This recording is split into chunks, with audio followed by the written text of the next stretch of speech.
how you got it. Put it in there without wrapping it. This is my first. Right. Yeah. Perfectly random. Yeah.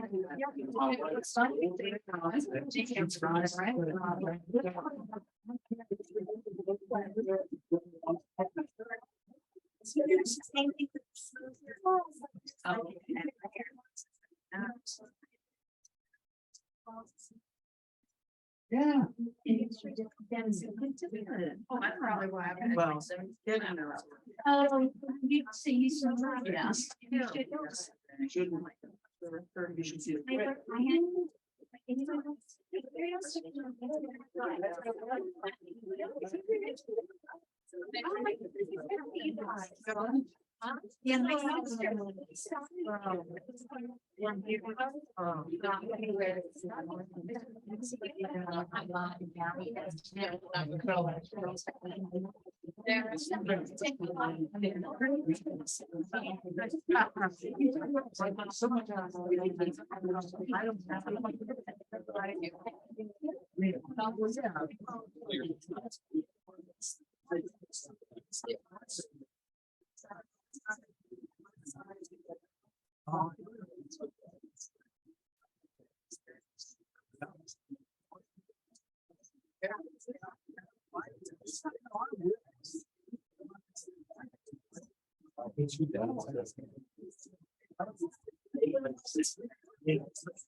We're halfway through. Actually got a day off, right? Most of us, so they're halfway through. So we're gonna go ahead and get the meeting started. Want to get started in a timely manner. But first, we have Matthew and Chris, right? They're gonna present this today on top to bottom services, so let's give them our attention and hear what they have to say. How you doing? How you doing? Thank you. All right, so yes, we're Top to Bottom Services, a home inspection company based out of Montgomery County, Maryland, but we service Maryland, DC, Virginia, and West Virginia. So we like to start talking about who we are first, so you get to know us a little bit. So bear with me, this is the boring part, I think. So I graduated from the University of Maryland with a degree in communications. I'm a Marylandite. I've been here my entire life. I'm sorry. Yeah. Going on. I've been married since 2018. My wife's name is Stephanie, and I have a daughter named Emma. It's not on here, but I am huge into saltwater fish tanks and reptiles. So if any of you have that hobby, we'll talk for the next 2 days. So we'll reconvene after that. I've been in management my whole life, whether marketing, general management, communication, PR. But I joined Top to Bottom back in 2017. I'm the director of operations here. I handle basically everything on the back end. The team that you would talk to when you call on the schedule, that's my team. And then Matthew here, he's gonna tell you about himself and what his position is. I don't like talking about myself because I think it's irrelevant to you, but I've been in the home inspection industry as a licensed home inspector for coming on 28 years. So what I'd like to say is that I read your list on the back of the wall, and I was delighted because for us as home inspectors, working with agents who prioritize honesty and the win-win approach, and that is the way to work with our clients for us. So the main thing in terms of introducing myself is this is my attitude, and this is one of the reasons Dan and I work so well together, is we believe that someone wouldn't have called us if they didn't want to buy a house, right? So we're not there to sway them one way or the other. And virtually everything we find in a home inspection, with very rare exceptions, and I do mean rare, everything we find in a home inspection is just a budgetary concern.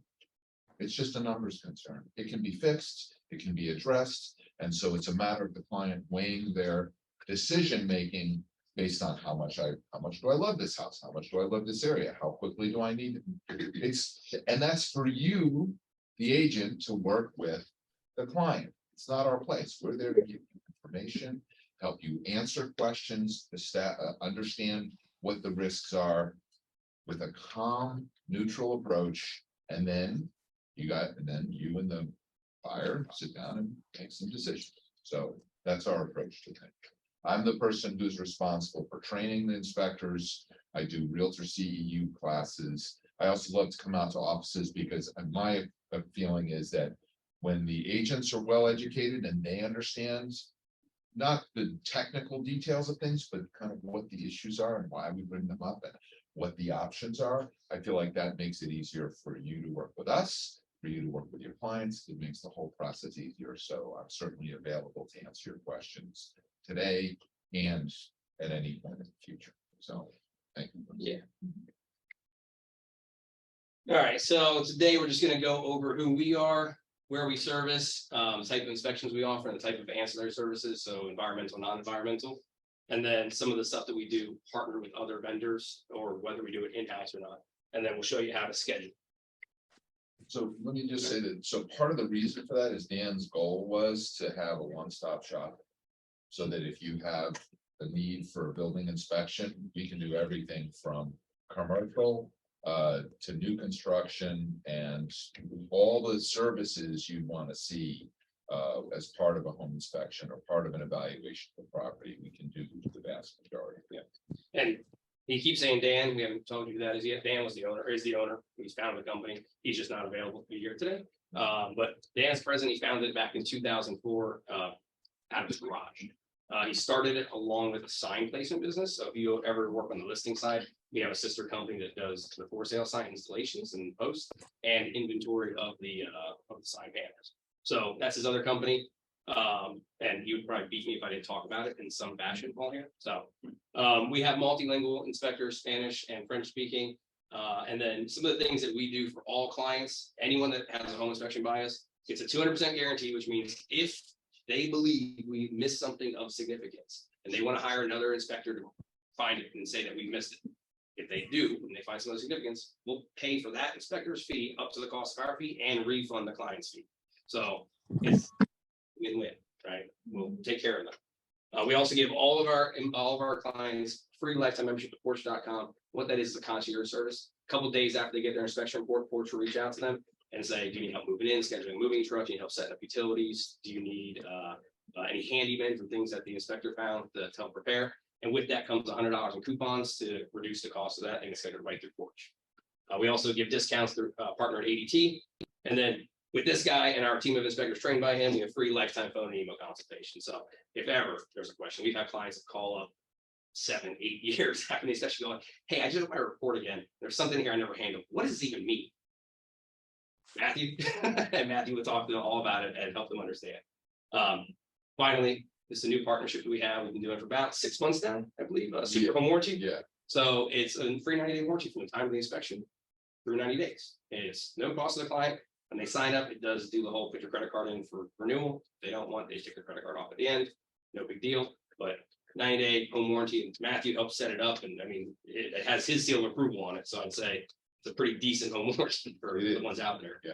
Yeah. So the main thing that we wanted to address with this warranty, because I've nixed warranty programs many times in the past, because I read the fine print and it was like, okay, nothing over 10 years old is covered. What are you talking about here? Why would I tell clients? I don't even tell the client that they're getting a warranty, because all the things that are going to need warranty service are going to be out of warranty from the manufacturer, which means they're going to be older than that.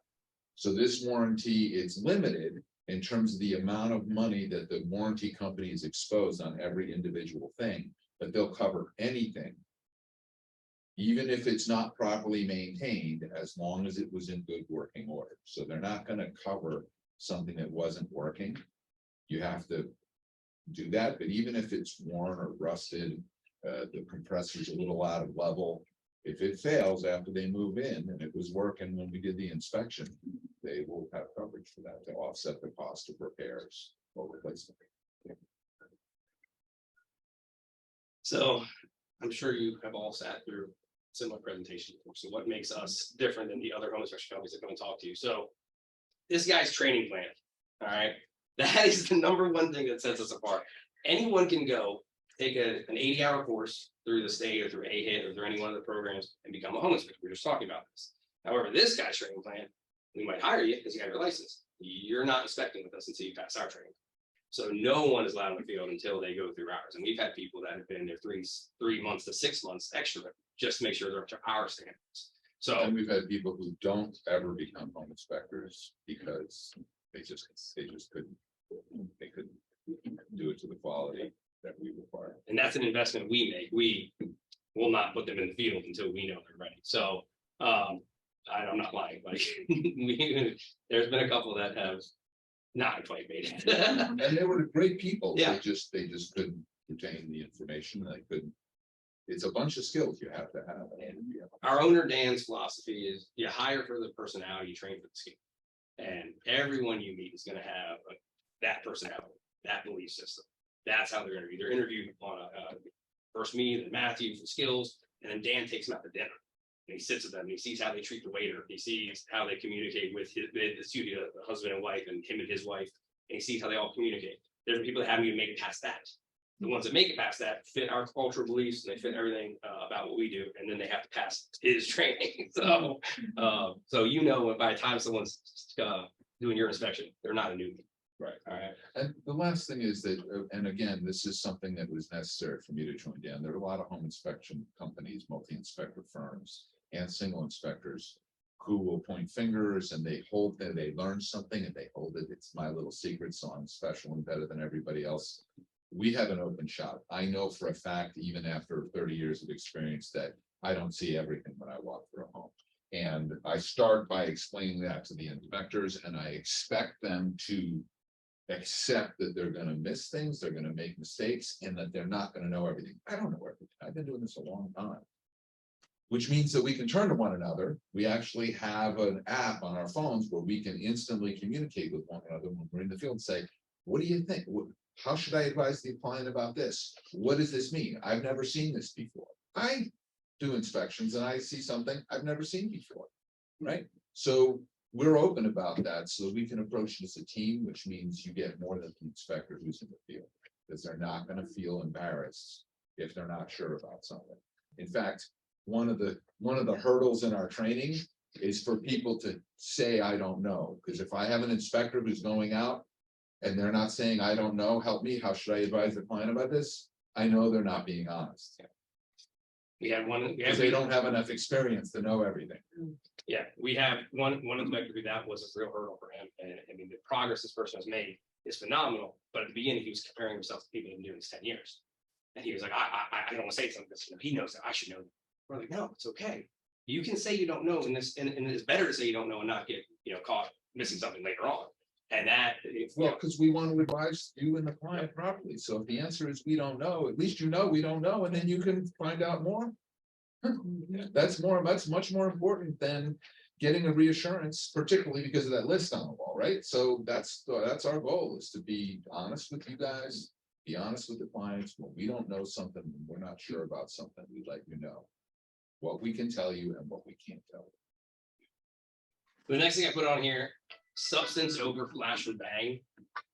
More so than I care to admit, people are calling you. Do you use drones?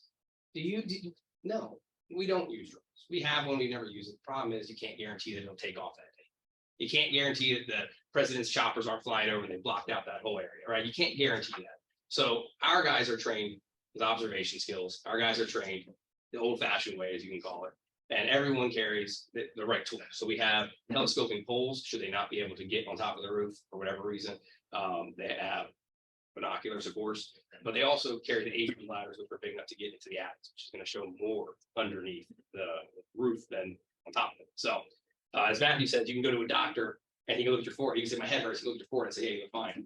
Or you do a CAT scan, get inside of it and say, oh, I see the problem. So I think did I put you here? Nope, that's I got not it. why, but it's a nice one. Yeah, but so it's substance over flash and bang, guys. We've been doing this long enough, 20 years nearly. I mean, it's not much to say about that. Other thing that we do that's really different is area-based pricing. So while we're based in Montgomery County, most traditional home inspection companies say, well, if I'm based here, the further I drive, the higher the price. Well, our guys live all over America. So we did that model for a while. Like, this isn't fair. Like, I got a guy who doesn't Freddie would be happier to drive to Hagerstown than who would be to drive to DC. It's not fair that I charge more to go closer to his house.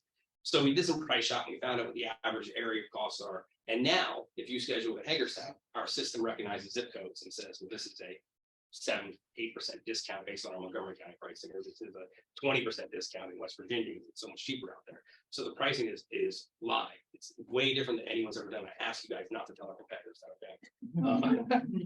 The final thing is we carry a $1 million agent referral insurance. I know that everyone is worried if they refer us, that if we miss something, that the client might come back to you. We got you covered for up to $1 million. That was to happen, which it never has. If it was to happen, we got you covered $2 million before your E&O would kick in. All right. So that is what sets us apart from, and there's a million other things. These are the main things. So these are the inspection types that we have. Your regular styles, the regular home inspection for buyers, pre-listing, all 4 new construction phase, from pre-backfill, pre-dry, final walkthrough, 11-month warranty. What we introduced recently was post-settlement. After all these wave contingencies over the last couple of years, people were having buyer divorce, and agents were having to sign waivers hoping that, oh, you know, if something comes up after they move in, I'm protected. Well, you might be protected from financial lawsuit, but you're not protected from your reputation. They could easily come and Yelp or Google and say, well, he told me not to get a home inspection. So by introducing post-settlement inspections, we play the middle person between you and your client. So when something is found, as Matthew said, we find it calmly, neutral, it's just a budgetary thing.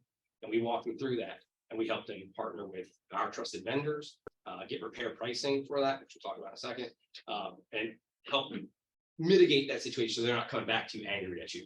So that's proven to be a very big popular offering that is partnered with the pre-offer walk and talks. If someone does get a walk and talk, they get a discount on the post-settlement inspections. We do contractor reviews and maintenance reviews and repair checks if there was a contractor out there or after the contingency's been negotiated.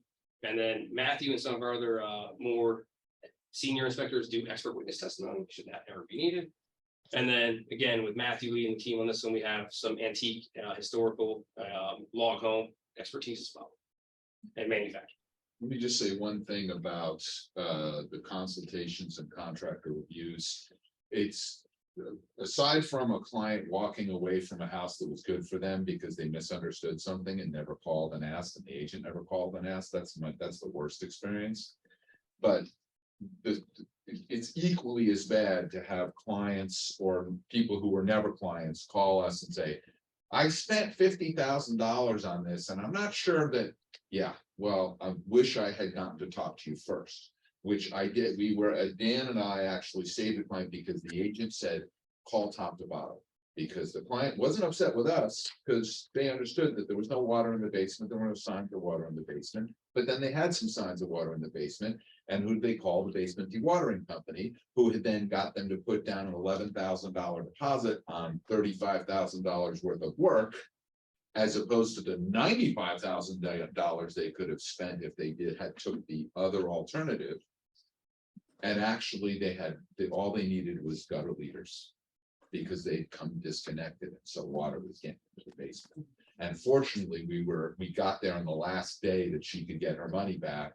And I actually stood with her while she was on the phone because, of course, the dewatering company did not want to give her the $11,000 back. So I love it when people call me and say, do I really need to do this? This is what the contractors tell me. So if we're ever working together on a transaction and the client brings something up and the contractor said, because they'll say, oh, the home inspector should have caught this. The reason they do that is not so much that they hate home inspectors. It's because when you blame someone else and say it's their financial responsibility, but unfortunately you're stuck with having to pay this bill, people will not think twice. They'll open their wallet and they'll pay it, and then they'll go complain. The problem is a lot of times those things are upsells or saying something that's true and at the same time not true. Like, this doesn't meet code. Yes, that is true. It doesn't meet today's code. It was installed 20 years ago. So it met the code when it was installed. So you're getting a misinformation there that might affect what you choose and how you feel about it. I'm gonna add that there is a level of humor in the office when a contractor is still standing in front of that client and the client calls us. And either Matthew or Dan goes, can you just put that contract on the phone? That has been very funny several times. So some of the non-environmental ancillary services that we offer, sewer scoping, chimney scoping, I put asterisks next to them because they're new for this year. I want to come back and talk about that in a minute. We do septic inspections. It is through a vendor partner of ours. So there is area limitations based on his availability. So I can't guarantee always that we can get to every area.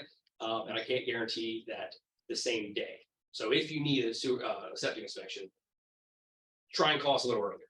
That lets us do our home inspection. And if he can't meet us, let us know a second day that he can come out. Maybe it's on Century Lock or it's on a combination. So you can get in and, you know, run some water and do the search test. We also do well flow inspections and water analysis. Again, a pool and spa, same situation. If they can't come the same day because of their schedule, they'll let us know. We'll reschedule second day. And then gassing detection and lead-based paint testing through our XRF device. We do this both for informative and for the Maryland rental licenses. So if your client is planning to buy the home to turn into rental, you can advise them to call us later once they take the ownership of the home, and we can do that certification. And you want to add to any of these? Because we're going to come back to these to be more in depth. Anything else? We don't have indoor air quality on there, so we also have the ability aside. Oh, no, that's next. Oh, that is there. Those are environmental. Boom, there we go. These Yeah. are non-environmental. I missed it. So indoor air quality and mold testing, but there's a difference, and I would love for you to Sure. elaborate. Mold testing, I've run classes for agents from half an hour to 3 hours, and I can fill that time with useful information, as you'll learn. I can do it like this all day long. So mold testing is very important for agents to understand the types of mold testing, why to test. And one of the things we cover when we do education for agents is how to avoid liability. A quick, simple example of that is, I'd like to see your hand if you think it's a reasonable statement to tell the client, this house was built after 1978, so you don't have to worry about that. Anyone think that's reasonable? You don't think that's reasonable to say? No, no one? Really? That's great. You've been well educated. There's usually at least one person's hand that I shoots can hear it can say that, but it's not true, because you can still buy lead paint today. Okay, and lead paint was still on the shelves for 2 years for consumers after 1978. And I bet you, any of you walk into your home and go to the area under the stairs, there's a paint bucket from somebody that owned the home before you that's there. Right. And that might have been the situation back then too. Right. So we do mold testing, and then indoor air quality is something completely different. So for every time we bring in new carpeting, we use spray foam insulations, we use paints. There's even body care products, fragrances, perfumes, cleaning products, they all emit volatile organic chemicals. And so we do have people call us, particularly because they're concerned about health symptoms and or smells happening in the house, and they want to know what this is causing and if it's harmful. So we can do indoor air quality with a lab that will actually analyze the volatile organic chemicals in the air and give the client an understanding of what's going on in their home in terms of the indoor air quality. It will also detect active mold growth, because molds during its life cycle actually emits a volatile organic chemical that's particular to mold, so they can measure that. And it won't tell spore count, it won't tell the type of mold, that is specifically the mold air testing. Right. We also have for mold testing, our guys come equipped with swabs as well as a protein indicator pen. So if they do see something they suspect is mold, they can do a quick analysis to see if it has the protein that's indicative of mold before offering the swab testing or the air testing. So they have the full suite of services to offer just on that, while at the inspection, they all carry all the tools. Additionally, we do radon testing. Right now, West Virginia is pending. From our investigation, for some reason, they require you to have a contractor license, which we don't. So we're not going to fix what we find, part of the ethics. So we're trying to find a way around that. And then wood destroying insect termite inspections commonly. What's unique about this is we actually partner with us now. So they're all over Maryland, DC, West Virginia, and they provide a 1-year warranty on their inspections. Our guys are also licensed to do this. So they're just not writing the reports, but you have two sets of eyes for the price of one. So if for some reason, Pest Now misses something, our guy catches it. They call Pest Now, say, hey, I saw this, please add this to your report, get it revised for the client, and let's, give them that 1-year warranty. So you get two sets of eyes for the price of one, and go ahead, you want to say that? Yeah, well, I just want to clarify so everyone understands exactly. They will not add something to the report if we say it's there. What they will do is arrange to go back out and verify it visually themselves, because I wouldn't alter the report based on anything anyone else provided to me, just because it's not legal. And I wouldn't ask someone to do the same. So Bobby, the manager over there, and I have a very good understanding. If we see something, he will have someone out there the next day, no problem, no issues, no Thank you for clarifying. concerns. Yeah.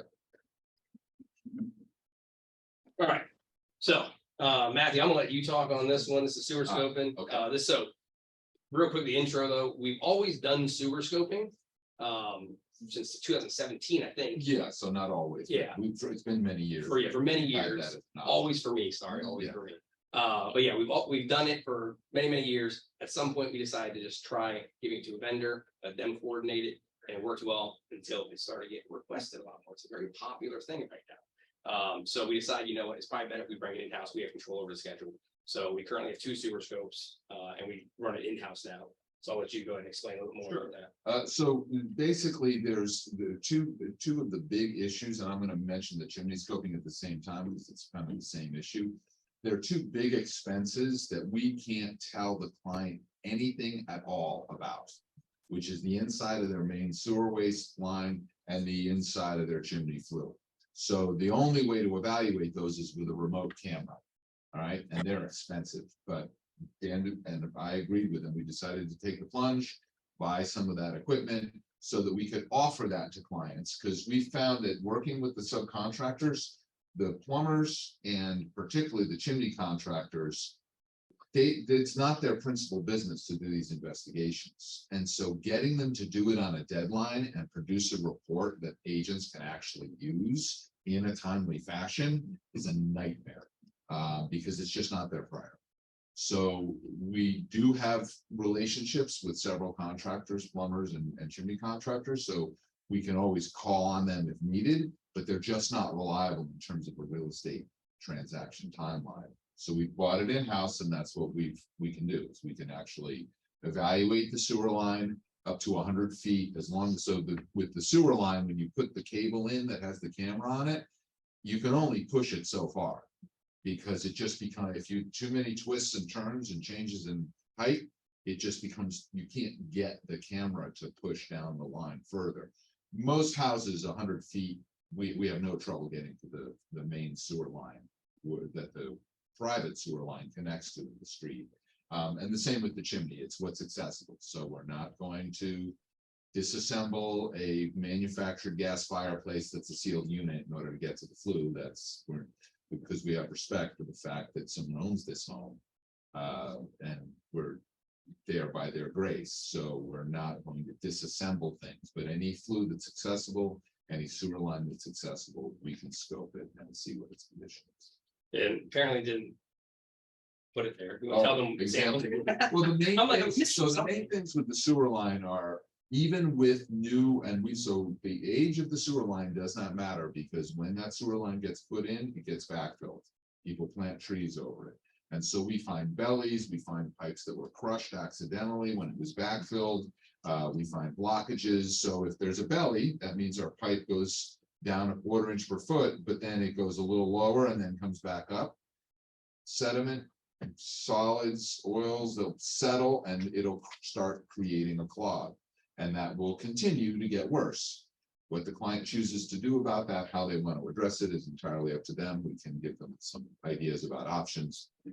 So cracks, blockages, bellies, damage are all things that we can identify with the sewer scope. And with the chimney, mainly it's the condition of the flue liner. So if there are gaps, if there's damage, if there's cracks or breaks, it affects fire safety, it affects carbon monoxide safety, and it also is a budgetary thing, because any contractor that comes out, any chimney contractor or HVAC contractor, if they do an evaluation and find out there's damage or separation, they're going to turn it into a bit of drama and say, you have to do this. And technically that's true. They don't need the drama. But it can eliminate an unknown for the client, by running a camera out there and seeing what condition that food. The final new service is the repair pricer. So this has proven to be a huge asset during negotiations. Takes our report. AI will read the report, human language capabilities, take everything that we wrote in it, price it out based on zip code pricing with actual contractors that have been pulled. So it comes within 24 hours. It's typically faster than that. And it, like I said, zip code specific. So it will provide a very detailed report. And what happens now is it actually goes to both you and the client. We've tried both ways. The original way was we let it go just to the agent. The agent got it, chose what they're going to negotiate for, then took that off the report, provided the rest back to the client as a budgetary list. I can't tell you how many clients were upset that they paid for something that wasn't being delivered to them. So we decided that the best way to do it was to deliver to both parties. So what we try to tell all agents is, please know your client's going to get this and they're going to see prices. Explain to them that this is just an aggregate, that this is, and it's also grouped by type of contractor and whatnot. And you can walk them through understanding that they don't have to spend all this money at once. Half these things are long-term fixes over the maintenance of the home. So it's okay. Don't panic about seeing a $10,000 number on a report, but you as the agent with your experience know that we're going to negotiate for these things, which is going to lower that. And then you can spend 10 years fixing the rest of the stuff or prioritize whatever needs to be fixed first. So The way I always explain this to buyers, particularly first-time buyers, is that you will discover once you own a home that there are 3 lists you have. There's the honey-do list. There's the things that I want to get done to make it nicer for myself. And then there's the most important lists. It's the list of things I'm not doing, right? These are the list of things that I know about. I'm not going to spend any money on. I'm not going to do anything about this. And again, this is how I train my inspectors and this is how I talk to clients. I'll tell them, I'm in the report, I'm going to tell you to fix this because this isn't proper. The beam is not attached to the posts. But personally, I could care less. I'm not going to spend a dime on this. I'm going to tell you to fix it in the report, but I want you to understand that personally, I wouldn't do anything about this except occasionally monitor this.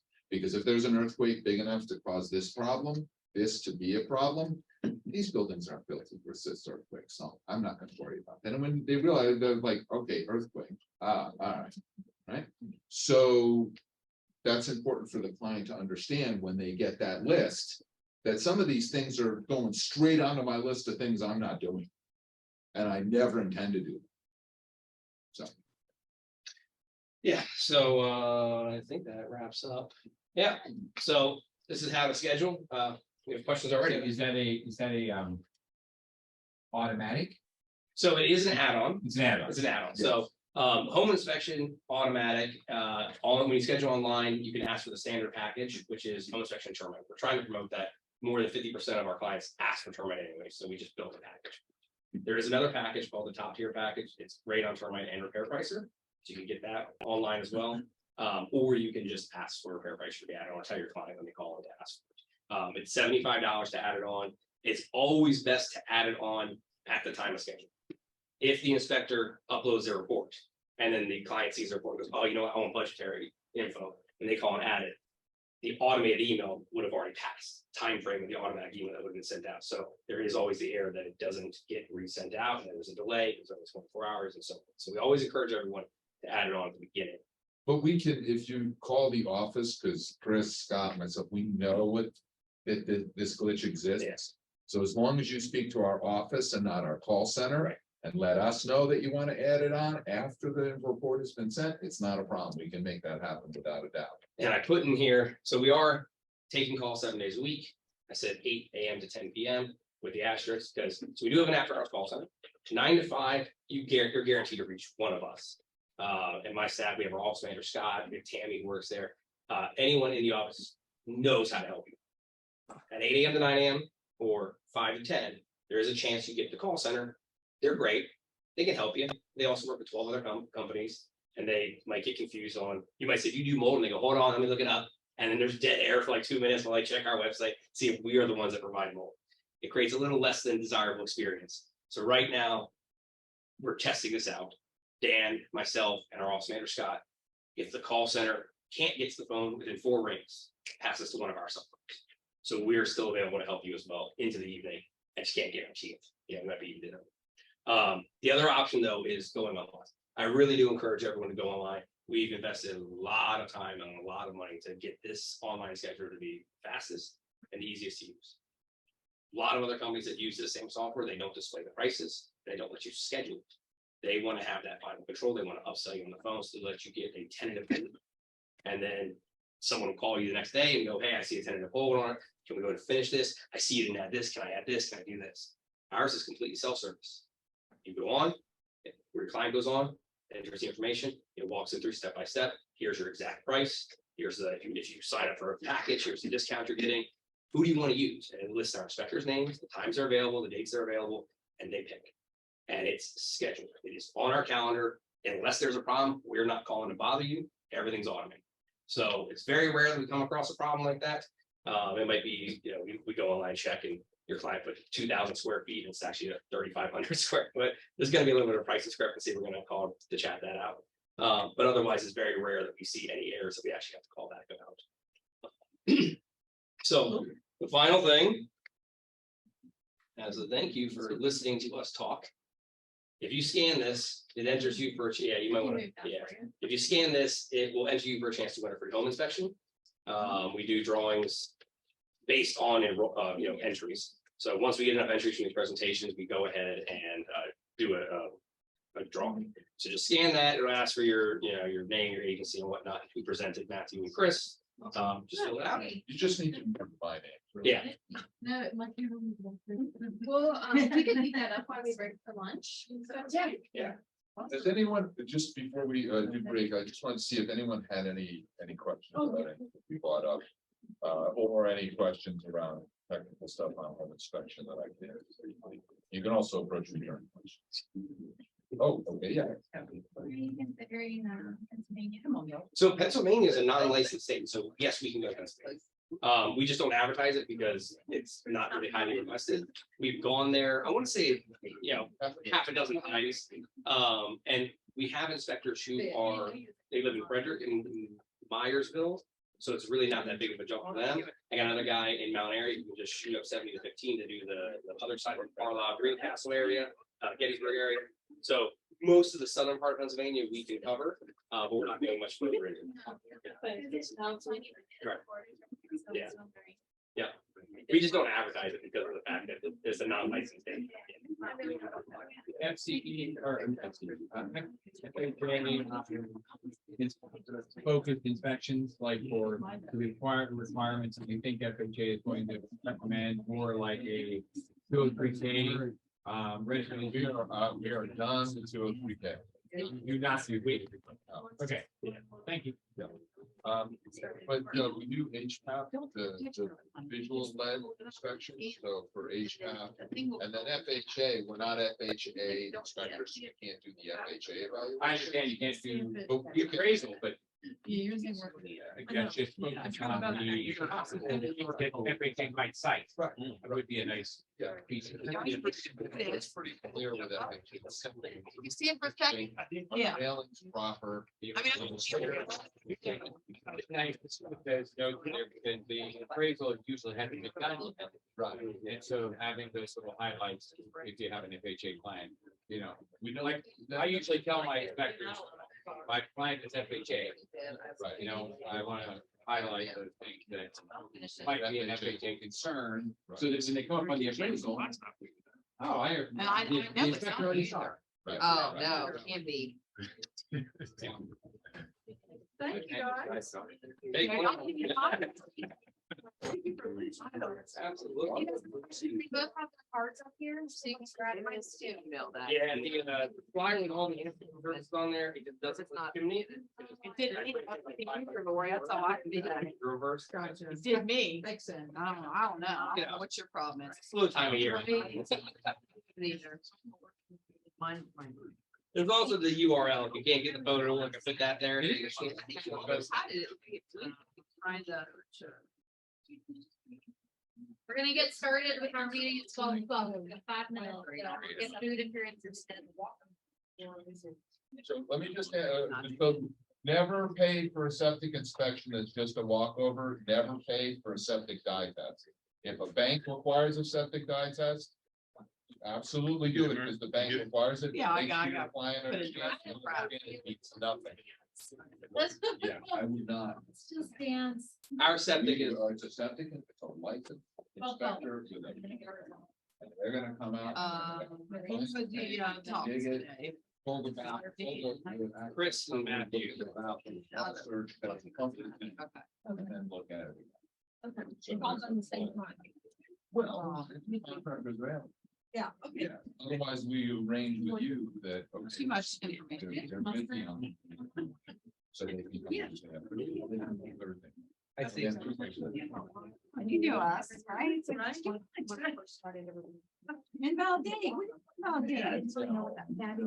Now I say, I'm learning. Yeah, yeah. So our Yeah, I'm guys. just putting in crap now. Vendor work. I'd say 9 times. Yeah. Meet us there on site. Yeah. Yeah, right.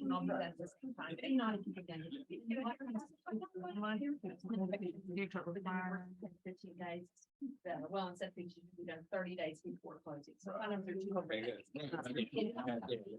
Yeah. Did you, you got The QR reader. the reader? That was easier. Yeah, I have one of those too. That was easier. Yeah. Everyone got it, it worked. Yeah. What's he got? So we. Yeah, then so. I know. Too much more. Yeah.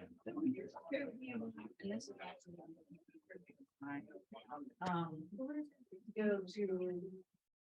Yeah, 300 inside the perspective, you're here at the, like, Up until. Well, we can go into the tank. Yeah, just From the house to the tank. You can have some. that's what I mean. Yeah, for.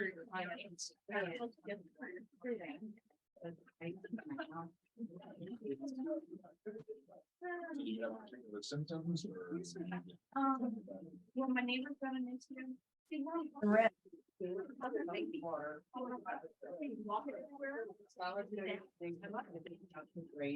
Billing rent. Is it, today's the 18th and she hasn't paid December rent yet. Municipal waste is looking for the effluent, but the solid. Right. Here, they brought it. Or whatever. I can't think. I don't know what. Yeah, what do we do for anything in my second?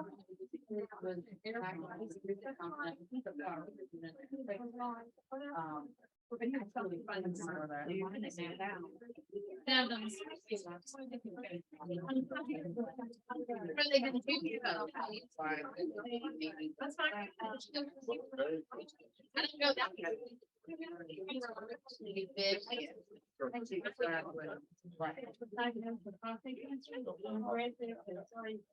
gonna do minutes and try to get rid of some of these. Anyway. Yeah, we're gonna try really fast going down here. But,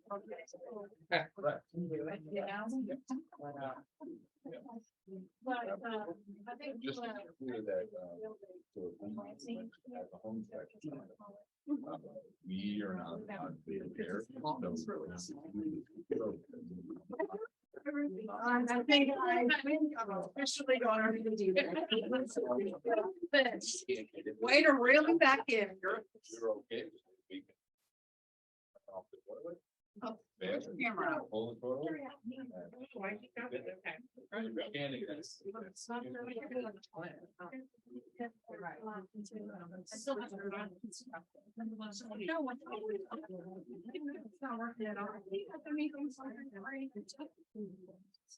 Oh, there it goes. Look at that. It's that. There you go. You're welcome. Switch it to Yeah, our- we're gonna switch switch to our- I'll leave all that stuff there. Yeah, as long as you guys are okay with it, because we need it, take it, yeah, you guys are bored. Okay. Yeah, you're welcome to hang out, eat lunch. Yeah, I think as long as everyone's got.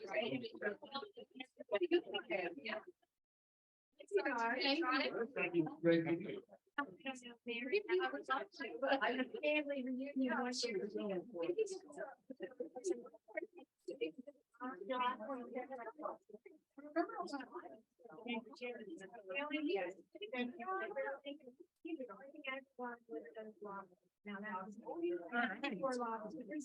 All right, guys.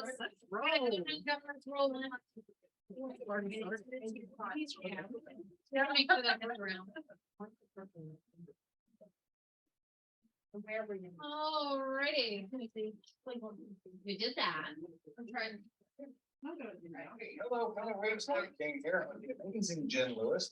You around here. Hi, y'all. I'm the Director of Team Leader Community and Engagement, helping your team leaders talk about all things housing economy and what you need to know. Yeah, and in this new year, what we need to know is what's going to happen with closed units. And there's some projections out there, somewhere around 4 million closed units in 2023 in the United States. That's down from 6.1 million in 2021. So are you prepared for up to 33% drop in closed units? That's right. And my coach and I had an interesting conversation today where he told me that, Jen, hey, agents actually control the market more than the economy. And I thought that's an interesting way to say that. And he said, it's because the conversations that you have, the things that you say to your clients actually impacts their decisions about buying and selling more than what they're hearing on the news. Yeah, and if you want to learn all the right things to say, because let's be honest, we've been through a 14-year economic expansion. It's fair to say we might have fallen in the trap of being lead receivers more than lead generators as an industry.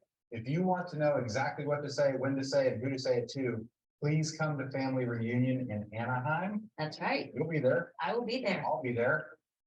You should be there too. That's a great way to end. Have a happy new year. Happy New Year, y'all. All right, good deal, guys. So let's roll through our mission here. So our mission is to build careers worth having, businesses worth owning, lives worth living, experiences worth giving, and legacies worth leaving. Next. Anybody want to read the vision? To be the real estate company of choice for agents and their customers. Thank you, Rebecca. Next, God, family, and business. thank you. Wonderful. All right. So for beliefs, let's start with Taylor and just kind of lead through the. Win-win or no deal. All right. Continually do the right thing. Customers always come first. Commitment in all things. Communication, seek first to understand. Creativity, ideas before results. Teamwork, together everyone achieves more. Trust starts with honesty. Equality, opportunities for all. Success results for people. Wonderful. Thank you. Denise. All right, and then of course we have our birthdays that are coming up. So if you see any of these folks, Samantha, we have in the room. Krista, right? So make sure you're saying happy birthday to everybody if you start to pass them. Between this meeting and next meeting. Yes, Kind of this what's is- reflected is between this meeting and next. yeah, yeah. How do we be this year, Krista? That is only 9. Yeah. And then some work anniversaries as well. So same thing, if you run into some of these guys through the next few weeks. We have Dorothy, Michelle had a role. Carrie. Carrie we have here, so happy anniversary, guys. All right, and then we have some newcomers too, right? So we have Keith, Joe, Melissa, and Debbie will be with us. So Joe is here today. Hi, Joe. Joe on the spot. And then you'll see the new guys when they start rolling in. So bucket fills, we're not doing kisses today. We're gonna switch it up and do mints. So I have Michelle's bucket fills. Michelle would like to thank all these people for helping run and teach Ignite. Susie, Trish, Sonia, Mary, Lori, Krista, Dorothy, Rebecca, and Samantha. And she would also like to thank Honey for his contact class. nice. Good job, guys. Anyone else? Any other bucket fills? Yes, ma'am. I want to thank whoever organized the Group we went to yesterday, we bought a fun in the car. Yeah. Going down and coming back.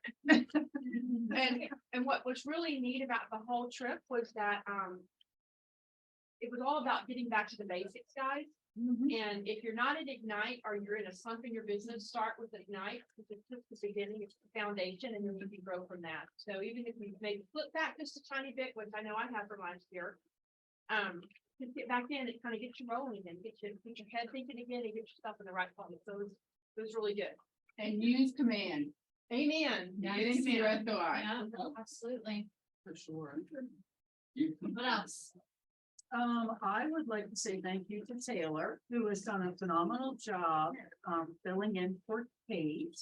And so it won't be much longer until she'll be in her new role on the leadership team as Kate makes her way back. I'd also like to say thanks to Kelly for jumping in as the team leader and really hitting the ground running. And she's such a quick learner. She's got appointments that have been happening, and so she's in her 20% and she's rocking it. So thank you to that for that. Thank you to Lenny for always being there with our contract questions and classes. And for being part of the team. So we appreciate that. And for all of you guys that attended yesterday's shift into Overthrive, it was phenomenal. I'd love for us to take way more advantage of everything the region is doing. And so if we have to get a charter bus, we have to get a charter bus. That's how we're gonna roll. So thanks for that. Yeah, sure. Yeah, that's my bucket, Bill. Thank you. Getting a state plane. Oh, thanks. We do a charter bus next time though, guys, so. Yeah, I think that's an idea. Well, no, and the next time we want it to be in Drake Bug. Well, no, I was gonna say, that was my recommendation. Morning. I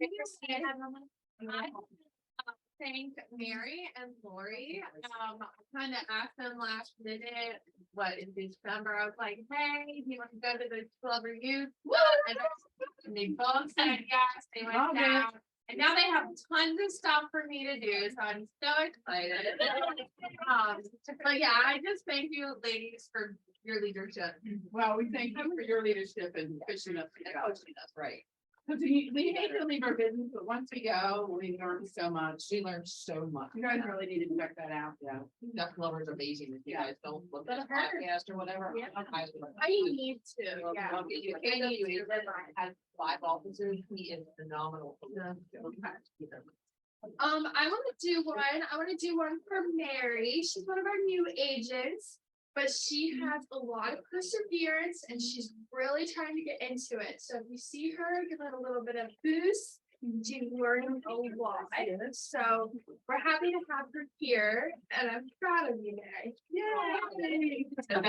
It's for all your help in the theater. If you weren't here, I don't know what I would have done. All right, No. I'm gonna do mine differently if you don't mind. We'll grab a handful of these. Say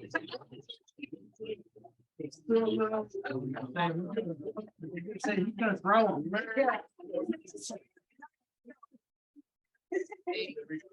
And Heidi. They bring me apart and see, I'm so privileged, I'm so overwhelmed with joy. Thank you, ladies, very much. I'm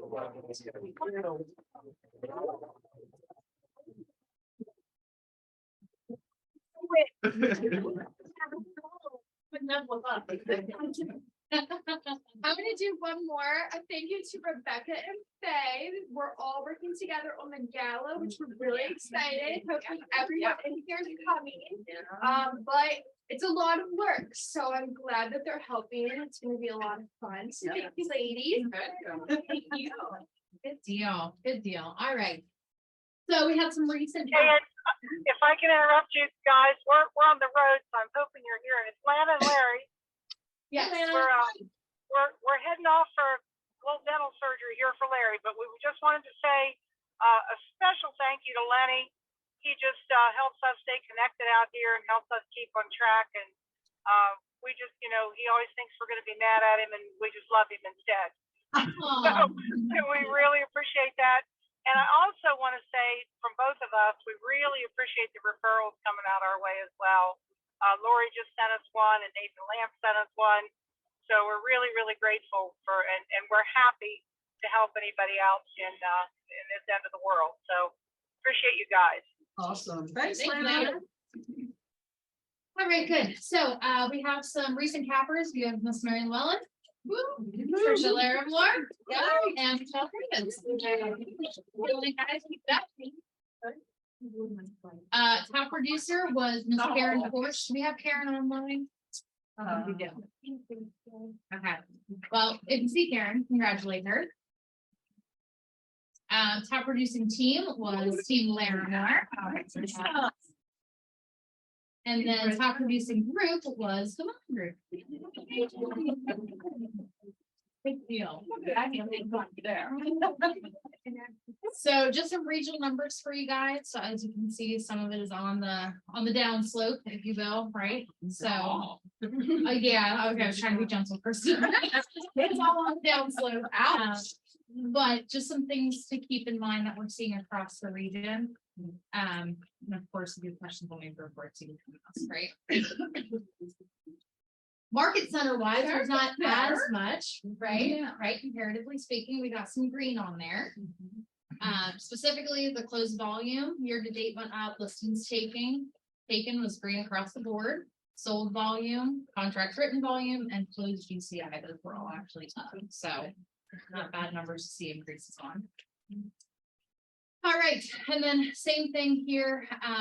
Again, you're seeing some ups and downs, right? Listings taken was up 8%, so that's a positive. But the other ones we're starting to see a little bit again of a decrease across there. So just keep an eye on it, keep it in mind that we are heading into that shift. So we're gonna roll out some different things to support you guys through this, make sure everybody's successful as possible, right? Yeah. All right, so then we got some stats here across a couple of different counties that we work in.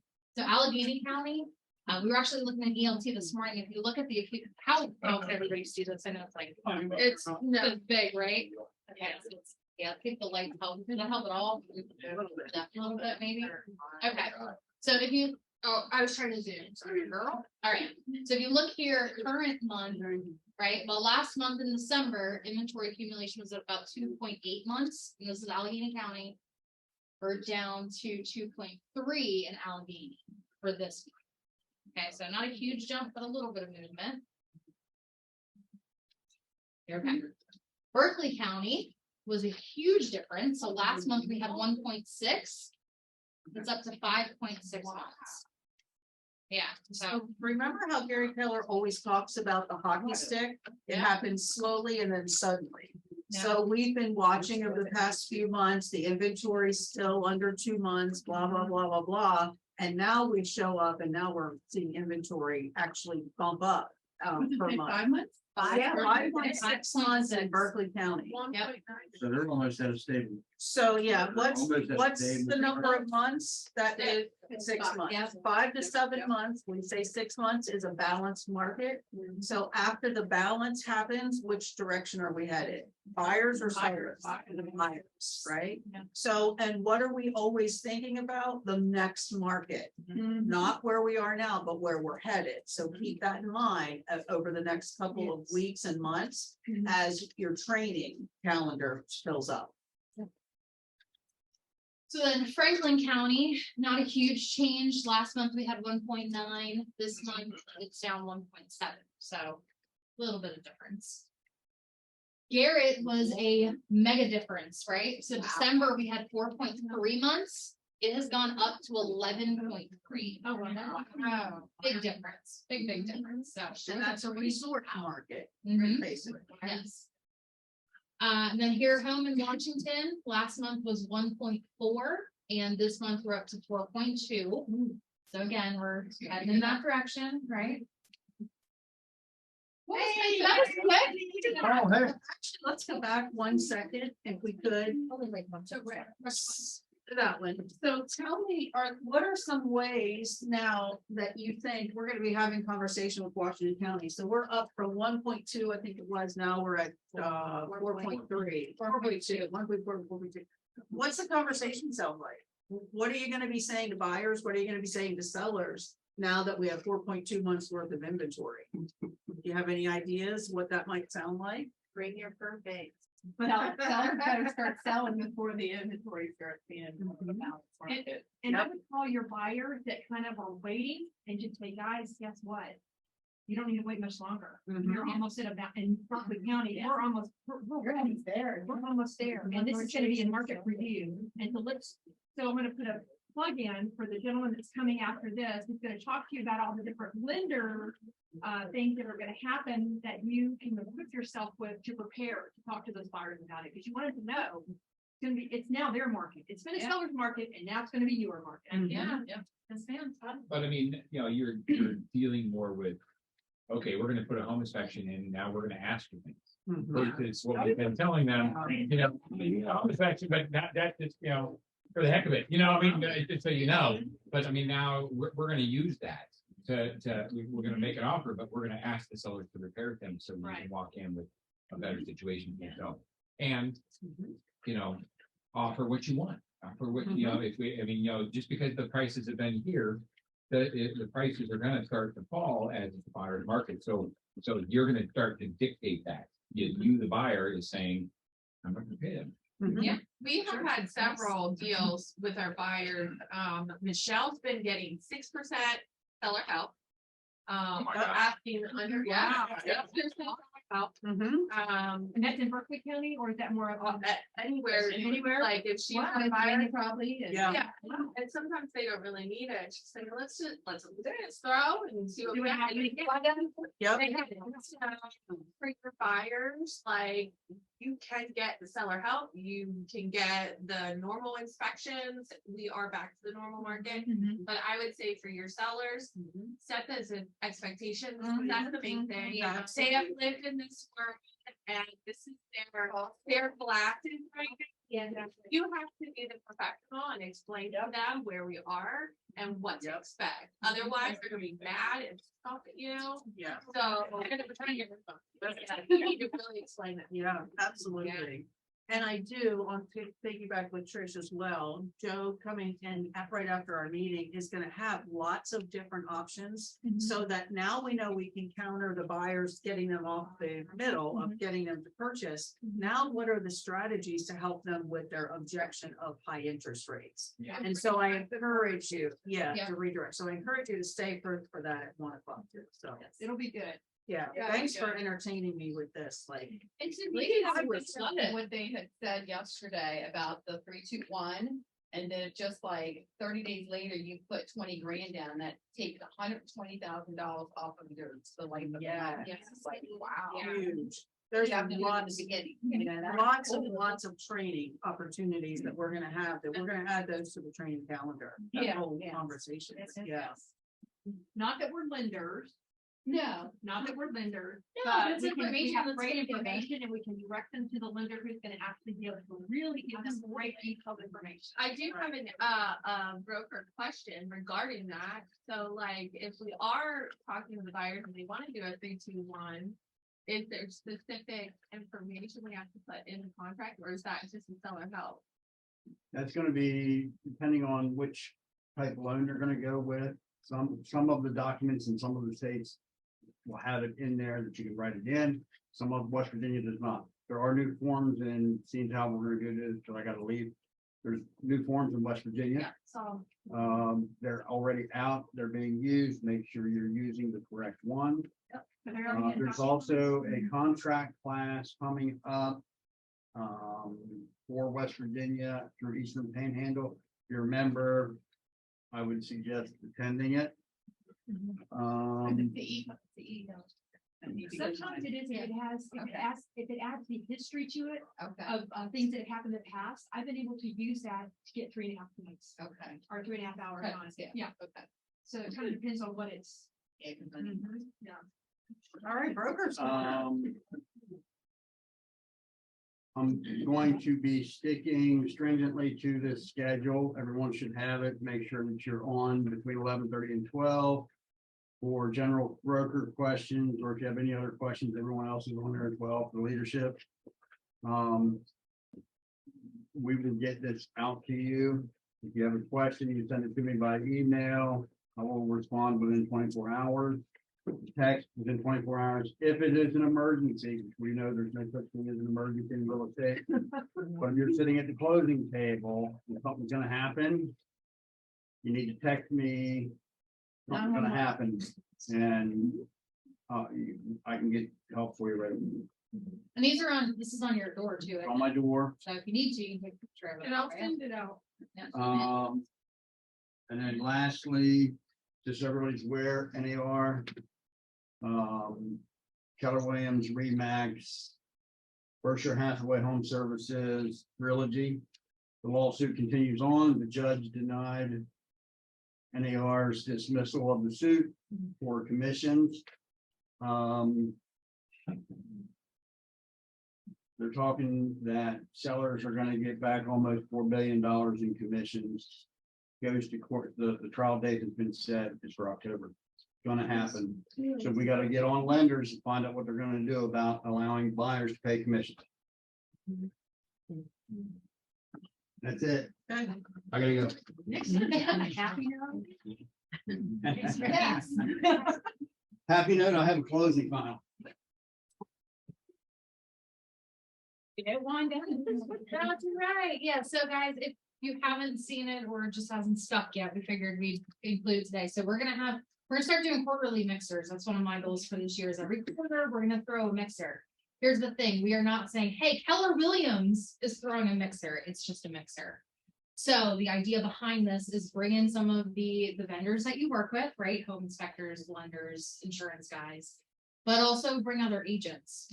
So if there's a co-op agent that you recently worked with that you really enjoyed working with, that you think would be a good fit, or you want to get them in your downline, this is a really good opportunity to introduce them to some of our culture, because the idea is to have a lot of Keller Williams people in the room, but then bring those outside guys as well and let them kind of feel the love also. And hopefully we can rope them in and get them in your downline and get them part of our team as well. So the first one is going to be next Wednesday. It's Wednesday night. It's at the Stonehouse Urban Winery. I don't know what road that's on. Layersburg Pike. Right in front of the close. There you go. Yep. So it'll be from 4 to 6. There is gonna be wine, like gentle finger foods, nothing super, you're not gonna get a 4-course dinner out of this one, but gentle finger foods and stuff. We're gonna do some door prizes. There's gonna be some discussion, and then, of course, it's gonna be networking as well. So mark your calendars, please try to be present. Yep. Yeah, try to be present and then try to bring somebody with you as well, if you can. Okay, and you'll get text messages and emails about it. In the meantime. Yep. Okay, and then just a few reminders here. So KWRI's annual fee is coming up. So just remember that. Yeah, you'll see that on your February bill. It didn't make the January bill, but it's gonna be on the February one. So little notes, charge it every. We pay it every year. It's always on our. It's to renew your profit share. Right. Yeah. But then I have $25. Yeah. Oh, yeah, it's $25. Yep. It goes to PWRI. And then while you guys are here today, just a reminder, make sure you check your mailboxes because some of them get kind of full. So if you have a moment, please run through those real quick. And then, of course, a reminder about the communities that we have. So if there is anything that you find yourself maybe drifting towards, or you find yourself becoming interested in, there could potentially be a community for it. So get involved. There's all kinds of different opportunities within those. So keep those in mind. Some happenings, there's some trainings that are coming up. 19th would be tomorrow. So like halfway down the page, those are some of the ones that are coming up. If you're interested in any of them, let me know and I can get you a link to them. The list that you have, that's just for, where would you get more information on that? A couple different areas. So the internet has a couple ways of going about getting into them. If there's one in particular that you're interested in, let me know and we'll make sure that connection happens. Okay. What's that? Were you done with the other side? Yes, we're good. So Shift, again, you guys keep hearing about Shift, right? So there's, again, some more trainings in KWU that you can go to. The QR code will take you to a registration link that you can sign up and go through that training. And that's a brand new class that KWU's implementing, so. Or has created. Yes, yes. On YouTube, of course, you know, Keller Williams has their own channel, so they've created like a shift channel, if you will, as well, where a bunch of the videos are being compiled in one area that are all related to shift. So there's that option as well if you want to learn more. School is School, of course, is every Thursday from 1 to 2. What's Central Time? I don't know what that. Anybody know what that That's an hour. translates to? behind it. Yeah. 2 to 3 Okay, it's 2 to 3 for us. So that's Thursdays with Jason, of course. And then, like I said, we have a YouTube channel. So if you have questions or there's something that you want to know, there's potentially a YouTube video on it. You just have to get into that channel and do your little search, and there's probably something for it. Yeah, I would say like this year, we're somewhere around 30% of our closings will be internet leads. Got it. That's crazy. So I mean, you know, definitely over 100, maybe close to 150 transactions this year, Yep. directly attributed like to internet leads.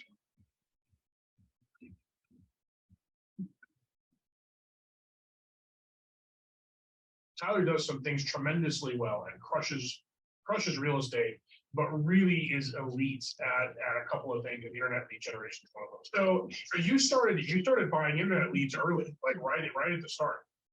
Yeah, absolutely. 2015 in multiple different areas. We were right off the bat. That's where I started with. But in the beginning, I remember as a brand new agent, I knew one thing, which was I need to have as many leads as possible, and I need to convert those leads to closing. I just made a promise to myself, it's going to commit to buying some leads, however much I could afford. And every time I had a closing, I was going to increase my lead spend and continue to track the ROI. And so that meant within 6 months, I had to hire help because I was already overwhelmed. So you dive into buying real estate leads your first month, you commit a percentage of all of your future earnings to go back to increasing your database size.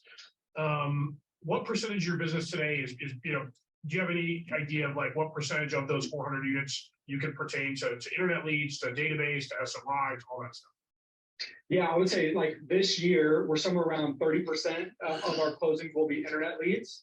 And so, but it's funny, if you look at the 50% of our business that's going to be SOI and database, percentage of those you can track to being internet leads at some point that are now past clients and database is a large percentage. So if you really track all the way back to the beginning, we call them steer this year because they're past clients that are transacting again. But a lot of them started as internet leads back in the day and have grown to this point. I think you make a good point there about bringing them in many years ago. Maybe they were a past client, maybe they never were a client, but they came in through that funnel and now you're converting them down the road.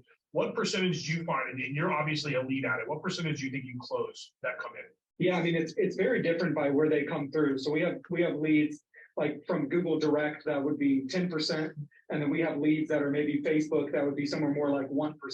And so the way I like to view it is all leads are coming in a funnel, but they just come, you buy them at different parts of the funnel. And so the earlier on in the funnel you buy them, the cheaper they are and the lower converting it is. And the lower down, it's same idea, the more expensive they are and the higher converting they are. So I would say across all those 5% is probably our average, but that's kind of heavily weighted with some 10%ers, some 5%ers, and then some 1%ers, just kind of 3 or 4 different lead sources. You said something really helpful there, which is the higher up the funnel you buy them, you're going to get the benefit of them being cheap, but you're going to get the negative that less of them are going to close. The closer you get to the appointment, the higher they convert, the more expensive they are. Yeah, absolutely. And I think like when you're running a team, it's extremely valuable to have all of those types of leads, because I don't necessarily want to train a brand new agent on a 10% converting lead that cost me, $200 to buy it or something, right? But but like really experienced agents want leverage and they don't want to have to put in the work required to convert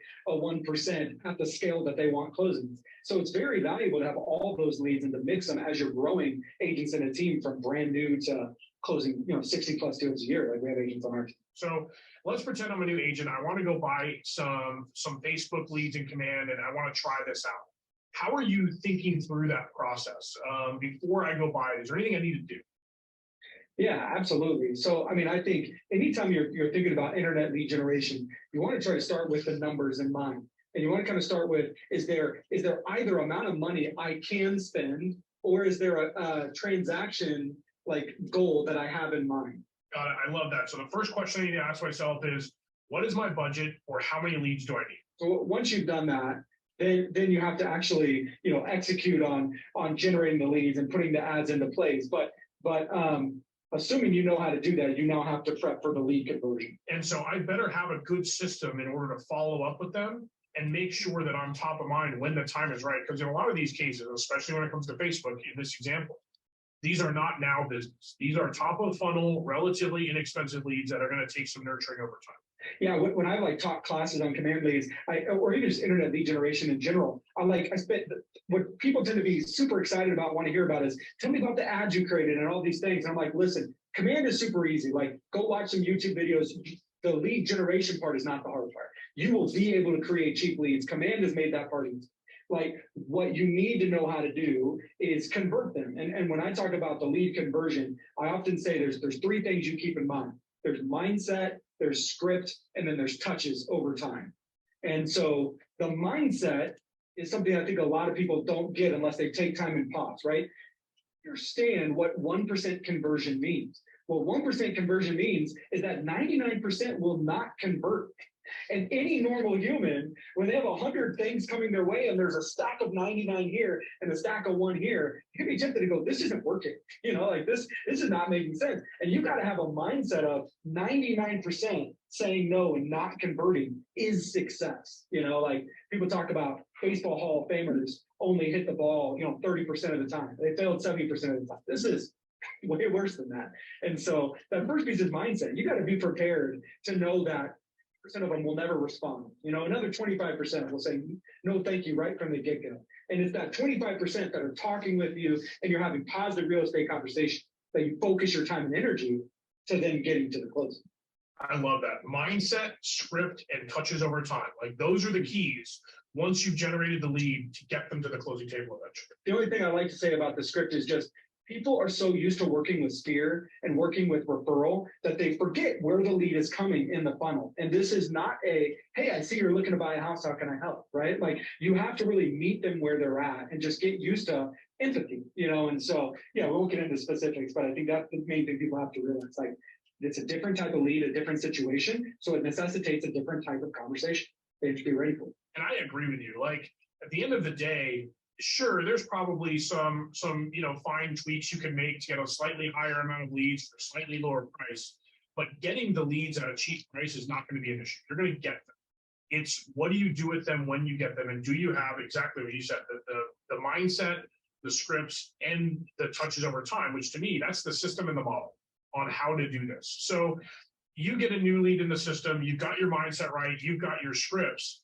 How often are you, like, are they on one drip plan? Are you putting them on a drip plan right when they come in? Like, how are you working through these? Yeah, so I think it's really important to leverage technology so that they're getting as many touches as possible, but it doesn't have to be all on you. And so I like to think about the lead in 3 phases of like getting a hold of them. The first phase is the first week. The first week, we have 14 different touches that we're trying to do just to get a hold of them. 4 of those are phone calls, but the rest are automated text and emails that are going out that I don't have to worry about. So I only have to worry about 4 calls, but I know that the client is getting 14 different touches. But if I don't get a hold of them in that first week, I'm not giving up. I have another plan that goes for 4 weeks, and it's 14 touches in 4 weeks. So same amount of touches as the first week, but spread out over 4. Still only 4 phone calls, and the rest are automated text and email. So I'm putting 25% less urgency and frequency and effort into the lead because they've shown me they don't like deserve as much of my attention, right? And if I still don't get a hold of them after that, I'm setting them up on some sort of property drip and then forgetting it unless they show me with their attention on the property drip that I should reach out. And so that's just trying to get a hold of them and have a conversation. And then this is how I assume that you have these, 12 or 18 month, or I imagine some cases 2-3 year leads that they've been on a property drip forever. And all of a sudden you get an email like, hey, I'd love to see this house. Or, is the market changing? Or you see their activity pick up because you're kind of watching if they're active in your system. Is that right? Absolutely, yeah. Part of our agent's process is to be consistently monitoring their activity on the website. So if they're not responding and they're not on the website, we're probably not putting energy there. But the moment we see them looking at properties on the website, we're kind of starting that reach out process again because their activity shows me they are interested. Hey, Tyler, this has been awesome. If I'm an agent out there that wants it, that like, okay, I need more leads in my life, and the internet lead generation is the path I want to go down. What's one thing you think I should be thinking about today if I want to make this happen next week? Yeah, I think I was gonna say one thing, two things. The first thing is just have a plan, know what you're trying to accomplish. And the second is just know that everything you need to succeed is out there. You know, like all the resources are in command, you know, different Facebook pages, whatever. The resources are out there. It's just whether you're willing to learn and implement. You know, Gary always says this job is boring, right? Success in this business is boring. It's doing the same thing over and over and over again. And you're a great example of that. So congratulations and thanks so much for spending time with us. Yeah, appreciate it, buddy. Grab the mouse and just click here. I know you want more. Yesterday. as Yeah, I would say like this year, we're somewhere. A couple of the folks on leadership team and some of the other ladies say, we spend the day shifting to overdrive. And one of the things that they mentioned was you're gonna have those people that are like, right now, I need to buy or sell right now. That's your immediate. You're gonna put them in an opportunity, right? Because you know the need is like yesterday.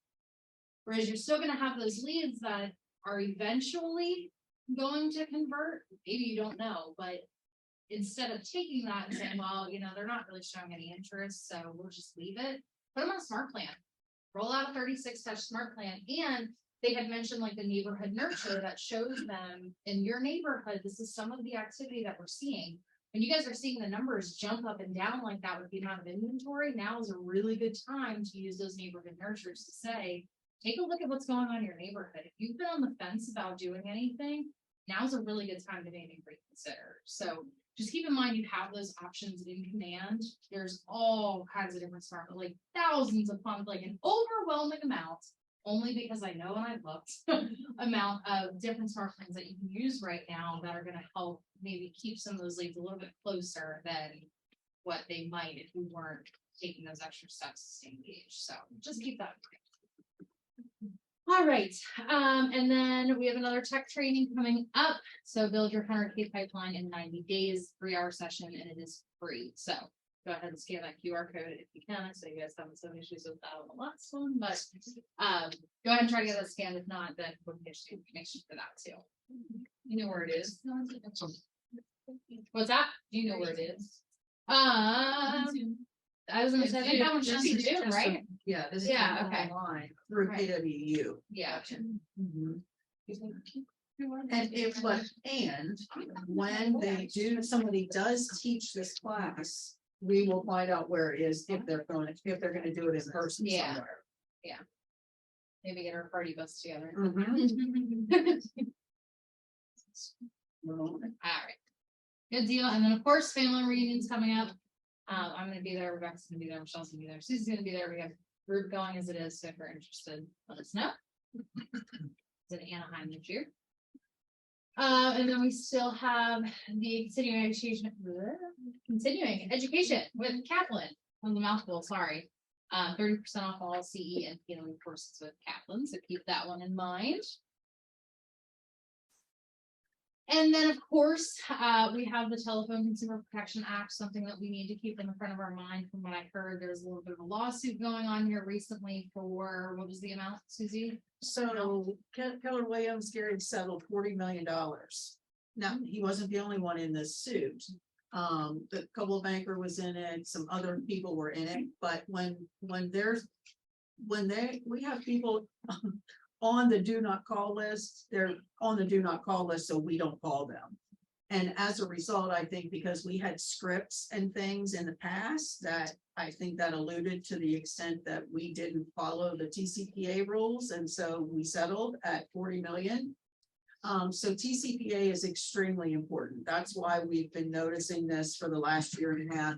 No matter what training we have, TCPA rules and guidelines are, do not call people. You make sure you're scrubbing your phone call list against the do not call list. Yeah. And that's a subscription. You can go and you can pay for it and scrub it against it or whatever, but It's not user friendly. it's not. It's terrible.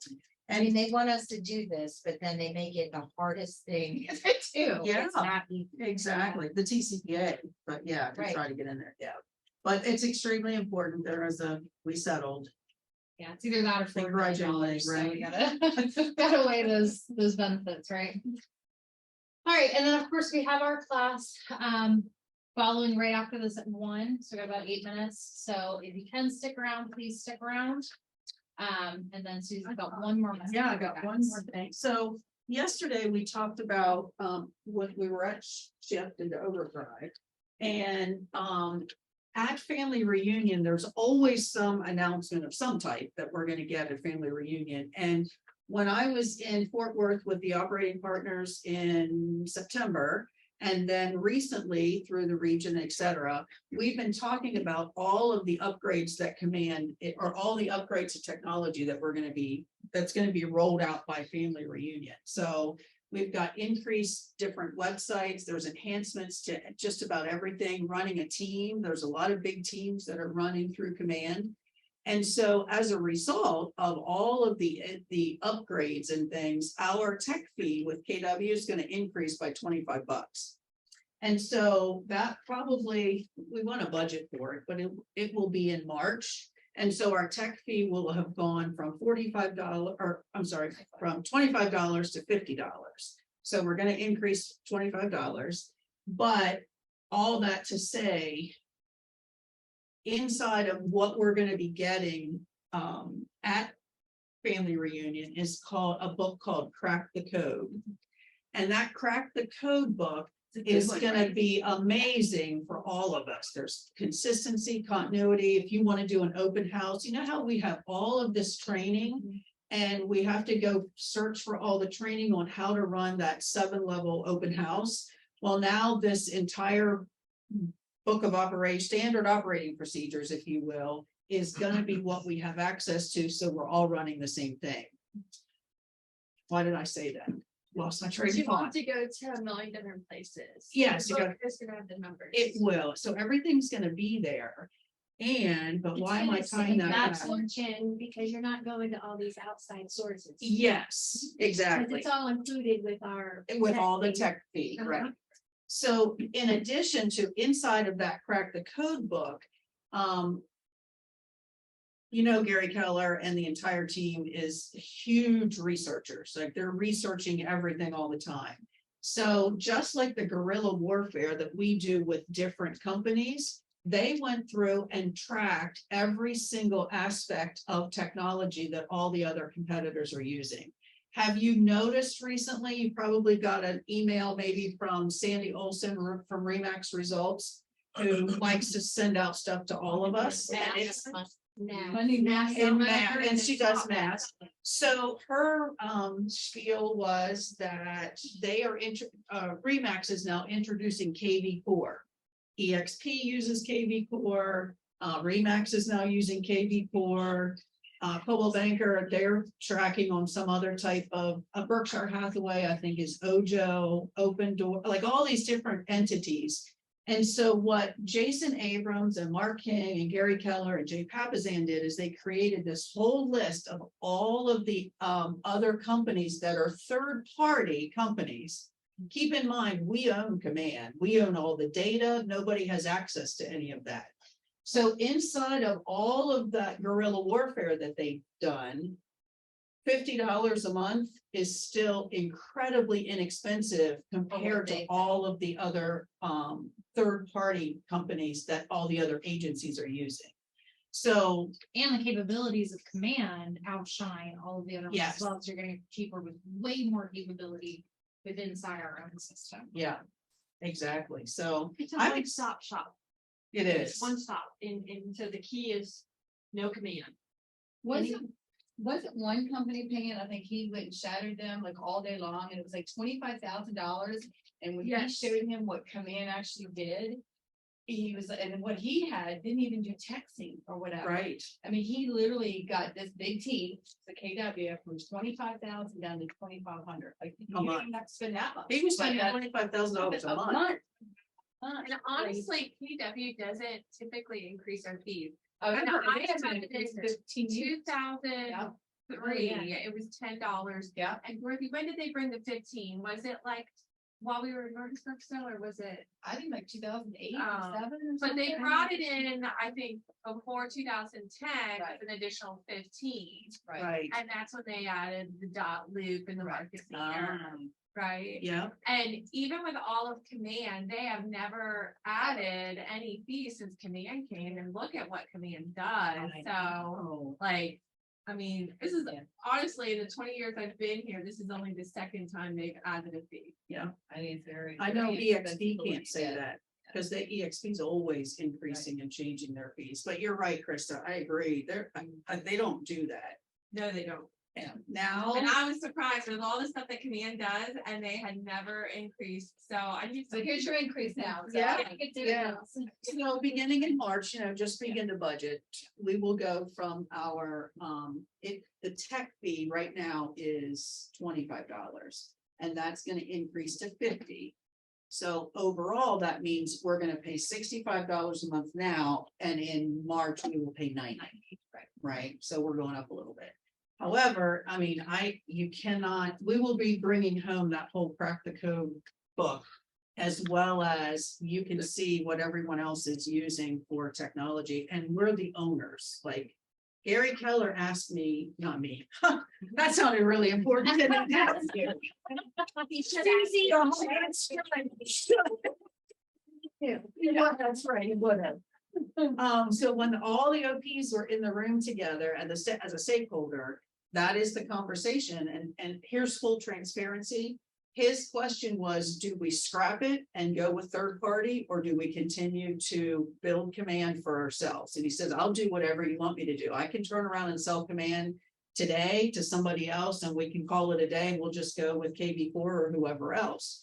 Or do we increase it in order to continue to build it? He says, I'm taking a loss on the build now. I mean, it's like, I don't know, $300 million a year he's losing or whatever. He said, I can continue to take a loss, but I can't continue to take this big of a loss. So do we increase the fee by $25 per agent, or do I sell it tomorrow and we just go with the third party? And he said, I will do either, but I need this room of stakeholders to tell me what we're gonna do and make the decision. First of all, I'm like, we have done everything to get to this point with Command. It's running efficiently. Now that Josh is gone and Chris Cox is on board, it's phenomenal. We've gone from like an infant to middle age, like it's perfect. I mean, it's not perfect. Back that up. Rewind. Rewind, yeah. But it's excellent for what we're doing. He said, if we were to increase by $25 a month, he said, I can take that increase and blow everybody else out of the water. He said, if we went up more, I could like annihilate them. I'm like, oh, no, let's not do that. $25 is reasonable. That's not that much. In the big scheme of things, nobody likes to have their prices increased. And at the same time, the entire room was totally in agreement that we need to continue what we started and blow everybody else out of the water. So as a result, he said he wanted to do it back in the fall. And we were like, let's hold up a second. Let's make sure that we get the enhancements done and everybody recognizes its value. And so he's got Chris Cox working that entire team. And so March, we'll see the $25 increase. But it's so worth it, like in comparison to everything else. And I can't wait to get my hands physically on that comparison sheet so that you guys can see the proofs in the pudding.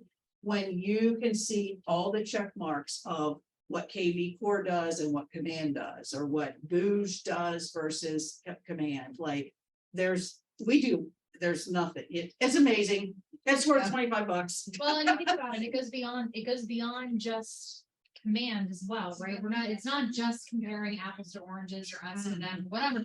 But you guys all saw that chart with the hockey stick that shows, 201 plus contacts. Now you're looking at a way higher GCI. It gives us the capability to find those stats and set you guys up for as much success as possible, because now we own that information. We can take the inventory and figure out, based on what we're seeing with our agents, if you have so many contacts, you're gonna get an average of so much GCI.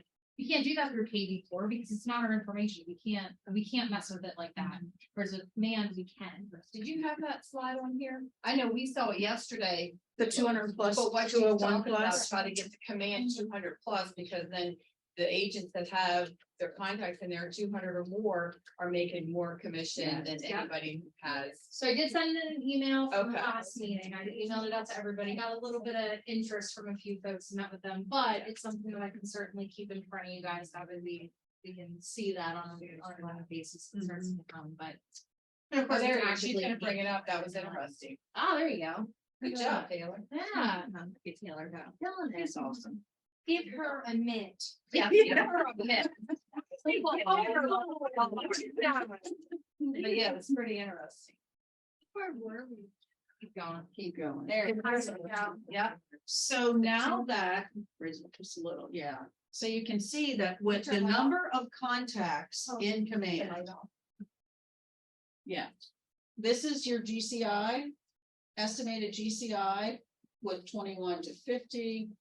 When you have 201 or more to 1,000 contacts in command, now they can't just sit there and you do nothing with them, obviously, right? You're doing something with them.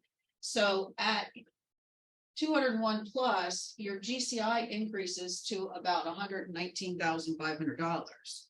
So with just 201 people in your database that you are touching and talking to and interacting with, your GCI is up to almost $120,000. And what do people say? Usually when you first start the business, the goal is, and somebody will say, well, what do you want to make this year? And it's always, everybody always says, agents always say $100,000. I want to make 100,000. Well, at 201, you're going to make 120,000 in GCI. So we're going to be really talking and discussing, and we'll have some hefty training in our calendar about your database, how to touch it.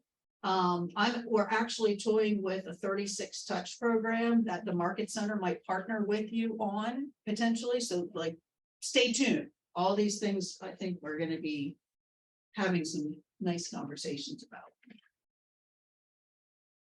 But that gives us the capability to find that stuff. KV4 can get that to you. So Cool. So what else? Any questions or thoughts? Before we dismiss, get some more food. I think Joe's was 1:30, isn't it? One, okay. That's, He's playing realtor time. yeah. I mean, actually, for some reason, I thought it was at 1:30. So I don't know. Okay, sounds good. Thanks for coming, guys. Thank you.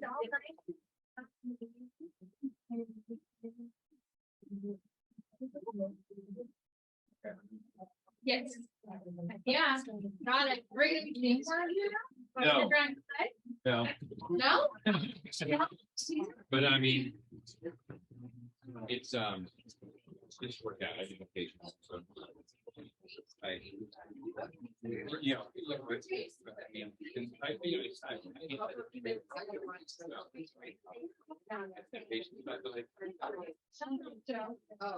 yeah, I didn't work.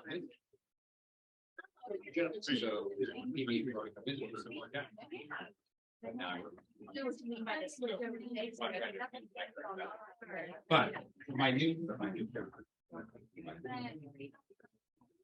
I mean, I was gonna.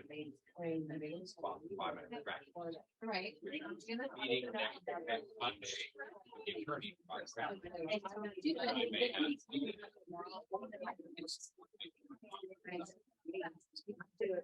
But my day off was. We told him. All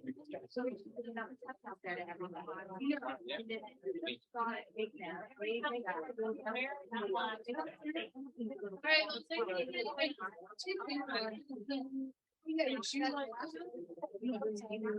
Yeah, that's. Probably. That was good.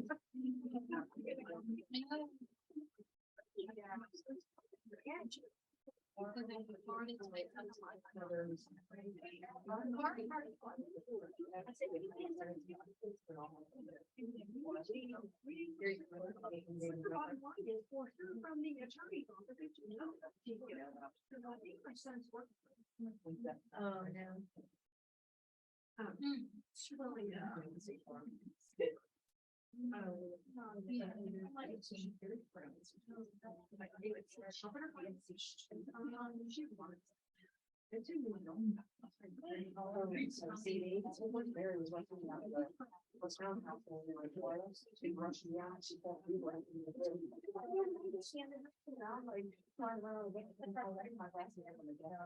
What's he saying about it? We're driving and I'm looking for my husband. So they're just bringing it. I can see them. So we went to the wow, and there $30. I had to pay it over here. 30, but there's. I already know. I like it very much. My next last shot, somebody with that color. Well, yeah. So you can I can see far away. I can't trust. I get a little.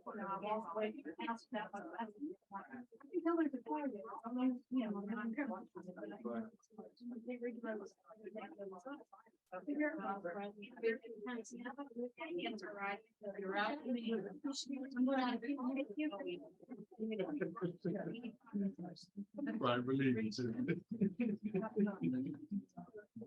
Based on the conversation.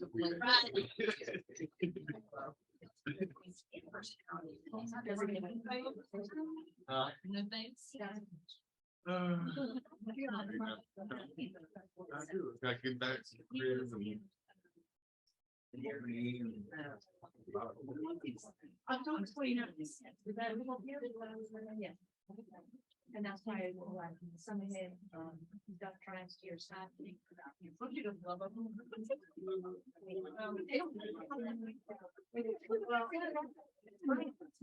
It's moving and stuff. And I don't, like I would expect, so.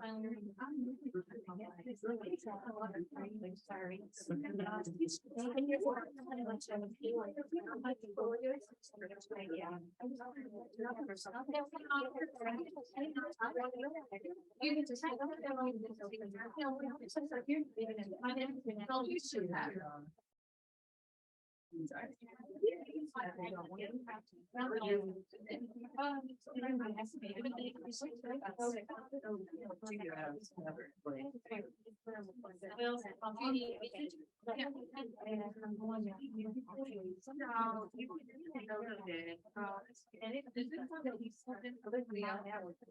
Ready? So, it's ready.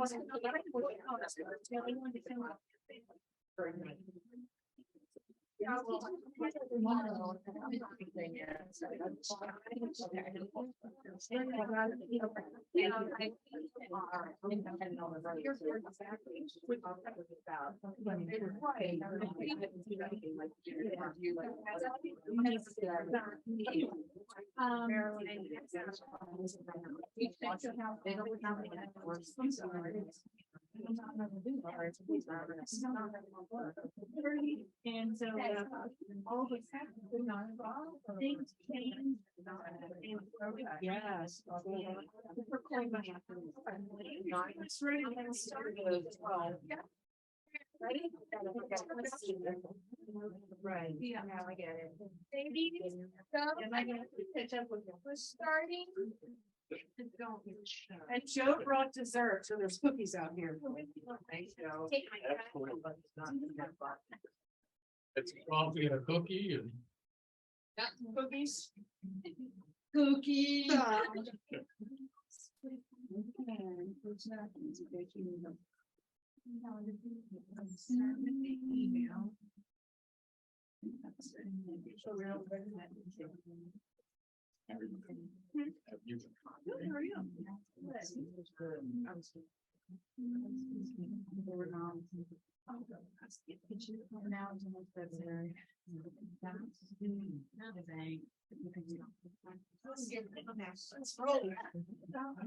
I never turned down a quick.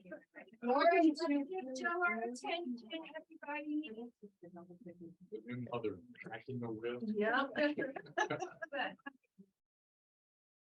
All right, hope you guys have enjoyed lunch, with the group ahead of me. Enjoy the cookies. Yeah, as Susie said, my name is Joe Gillis. I've been, in the business for 34 years. Susan and I think go back almost that far. I It's think not she even was, possible. you were 12, I was- 17, I was 17. You started at 7. But, so I've seen a lot. Everything that we've seen the last 3 or 4 months, I've seen 3 or 4 times in my career. And we're starting to see some good signs in the market. So what I want to do is I am going to get a little geeky with you here and go into the weeds a little bit to show you why we're thinking that rates will probably get that back down to about 5%.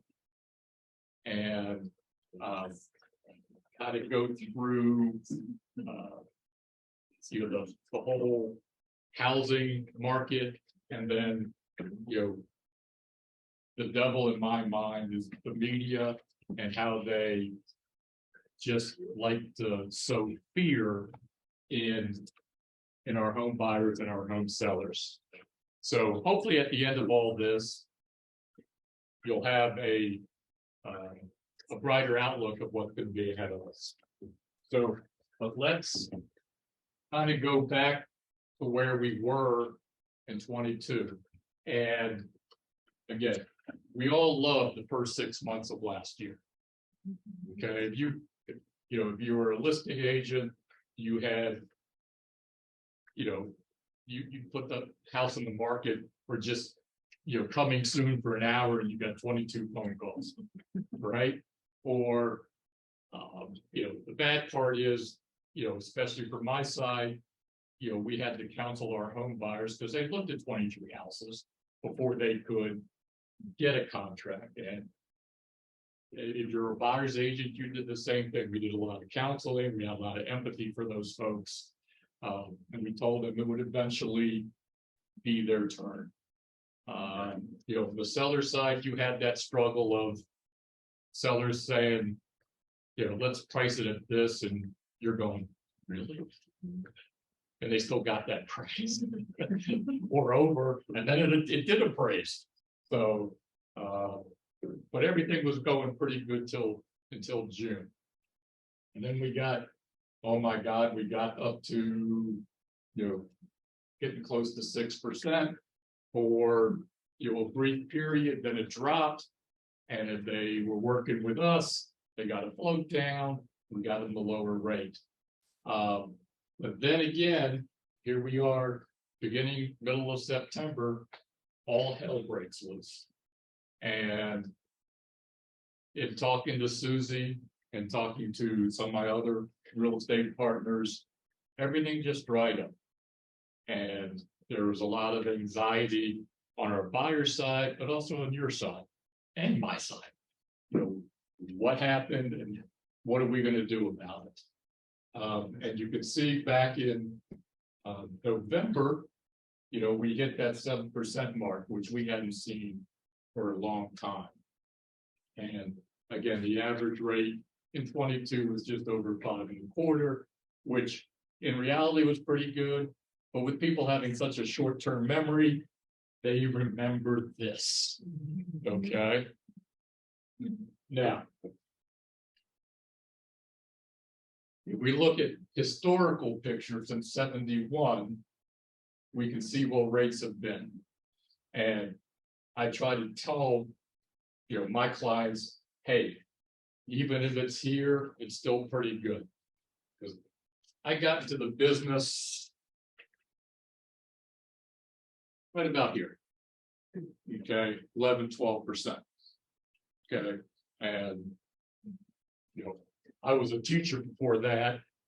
So I did a lot of I used those skills to kind of, you know, teach my clients, and as again, rates drop, we got, you know, more and more buyers into the market, and things just kind of rolled along, and we've been blessed for a really long time about rates really decreasing, you know, until we hit the last few months. Okay.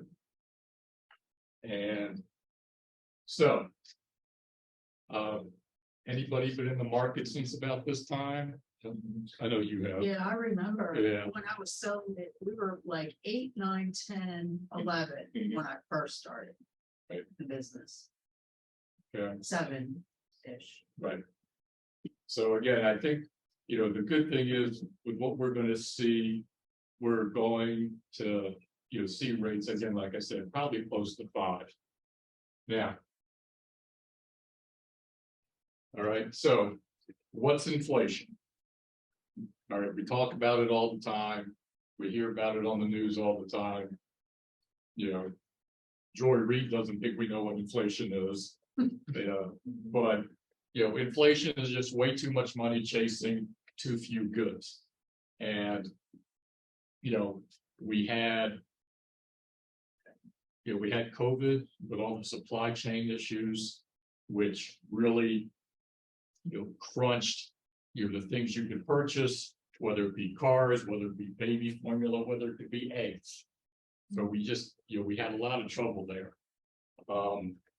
The other thing that was happening, of course, was the government was just throwing money out the window and just flooding it, flooding the market with it. And as you can see here, the lower line is the consumer price index and then interest rates. So, you know, for most of the time, you know, mortgage interest rates were interest rates were above the CPI, which makes sense because of, you know, the servicer and Freddie and Fannie need to make a little money. Now, the gray line in the middle was COVID, when everything got shut down and the government just, you know, the CPI dropped because nobody was buying anything. And the rates kept coming down. And then this area here was when the Federal Reserve did their quantitative easing. So basically what they were doing is they were buying billions and billions of dollars of mortgage-backed securities. So they were keeping everything artificially low through this time period. Okay. And we enjoyed that because rates were in the 3s and the 4s. We enjoyed that. All right. But in, you know, mid-21, inflation started to spike. And the CPI went up. And back in, you know, late 21, they stopped the quantitative easing. And we started this, that's when we started to see rates jack. And then they're up above, you know, where the CPI is. So that's, you know, this is part of the geek stuff that I kind of like. So bear with me on that, but it gives a nice picture. Now, what this is, when will inflation peak? I think a lot of us already think it has, but the core consumer price index, that takes everything let me back it up. It's everything but food and gas, because food and gas are just all over the place. You know, like I said, eggs are crazy, gas is going up and down, but this is just, you know, the CPI every month, you know, since, what was that, sometime in 21. And what they do is it's a lagging indicator. They take a 12-month look back and decide, okay, that's where inflation is. Now, back in here, we had some very low numbers. And so if I go back, you know, if I move forward, you know, 12 months, I'm about here. Okay. And So I've got some very low numbers in my CPI, but as we started to move up, those numbers disappeared. And we're now October through September, for example. And that's all higher numbers, and that's why we had a 6.6 year-over-year CPI, which is just way too high. The good news is, let's take a look here. October, the year-over-year number was 6.3, November 5.9, and December 5.7. All right, so we're starting to see that core CPI drop a little bit. And just this morning, the producer price index came out. It was down a whole 0.5% when they were expecting only 0.1%. So that's all good news for the mortgage markets. Okay, because that's all saying inflation's going to slow down. All right, so to me, this is our first part of our good news is we've got proof that inflation's dropping, and we're going to start to see some lower interest rates in the future, and we're starting to see that even today. Okay, now shelter. All right, again, it's a lagging indicator, but if you notice, shelter is 39% of the core CPI. That's a big number. And how many people have you talked to in 21 through 22 where they just said interest rates were just, I'm sorry, not interest rate, their rent was going up. I know I've got two daughters, 26 and 28, and they're renting, and they're like, Dad, what's going on? $300 increase. Okay. Now, we're now in January of 23. So again, we're going to be looking, probably February of 22 is going to be in our CPI number right now. But as you notice, it's like that roller coaster. We're starting to go downhill, and as we go further out, we're going to have lower and lower shelter costs, which is going to help lower our CPI. Okay, so we're going to see, again, I think, a whole better position as we get into March, April, May, and June, as we get lower and lower numbers on the shelter cost built into that calculation. Make sense? Mm-hmm. Now, Okay. I have a Yes, question. yes. Is that just rent? Or Well, including, like, it's rent or rent equivalent, which is, and I found this even a little geekier than I like, but if you own a house, and you're paying a mortgage on it, what could you rent it for? Okay, so it's rent or rent equivalent. Okay, so not necessarily what housing prices are right now, that's not included in the. This is all rent or rent equivalent. Okay.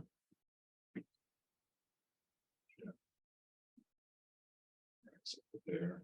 So again, this is our second piece of good news, in terms of where interest rates are going to go.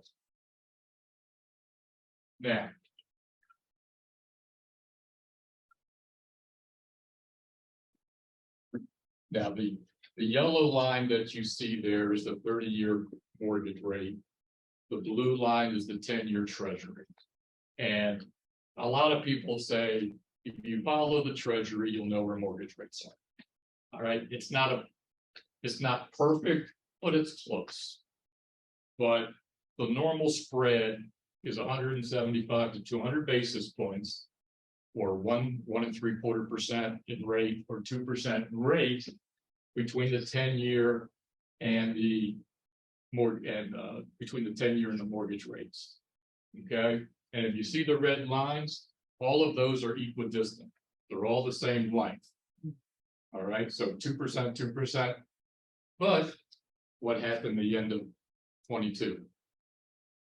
Okay, CPI went up, freaked the markets out, and right now we have a 3% difference between the T-bill and mortgage rates. So this is very abnormal. Right now, the T-bill is running about 3.5, and mortgage rates are about 6.5. All right. So this is abnormal, and when this goes back, to normal, when this goes back to Wall Street having a little less fear, we'll be back to normal. But okay, Treasury around 3, interest rates around 5. Treasury at 3, interest rates at 5. Treasury at 3, interest rates at 5.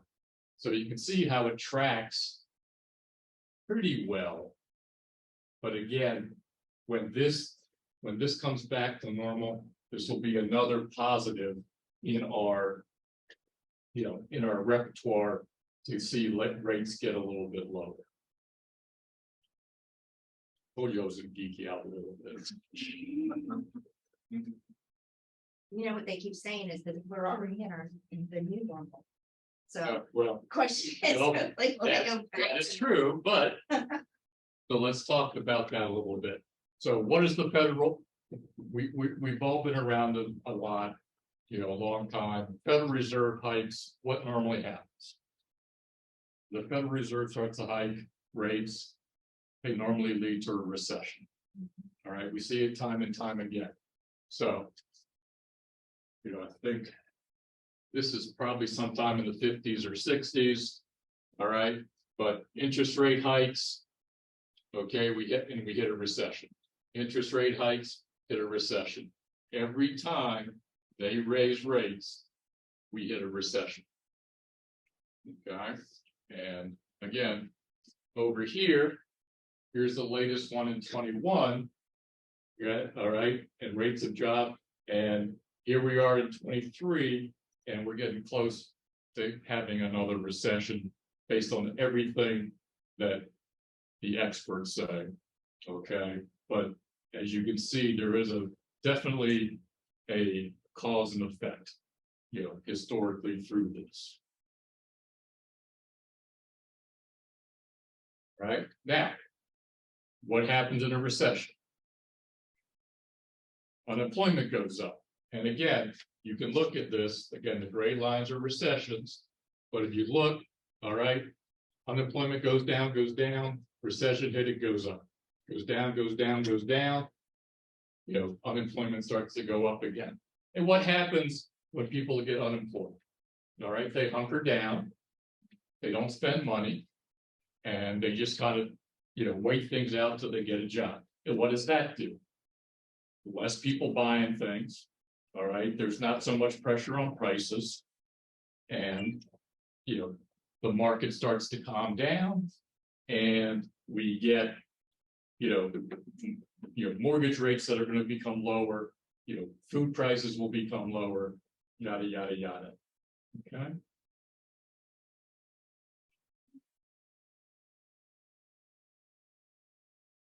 Now, all of this leads up to this. What happens to mortgage rates in a recession? Okay. You can see a recession, down from 18 to 13, from 11 to 8 3/4, 7 to 6, 6 to 4, 3 3/4 to 2 3/4. So again, historically important, and this is again good information and a good realization that we're going to start to see the rates come down.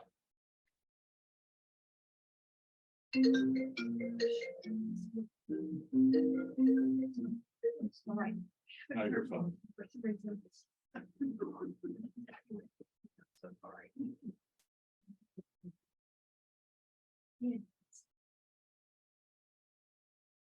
Now, what's the, when you're talking to homeowners, what's their fear about their home value when a recession hits? All right, you think they're going to go down a little bit. Okay.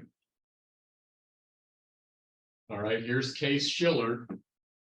All right, again, you can see, even through a recession, except, in this whole period, and we'll get into this period, the 08 to 10 debacle in real estate and mortgages, every other, recession, values held. And we'll get into briefly in a little bit, why they went down as far as they did, even beyond the recession. Okay. But, this is information you can tell your home buyers and your home sellers that, hey, it's okay. Yeah, we might see a little bit, but it's not going to be something that's long-term in terms of a decrease in your value.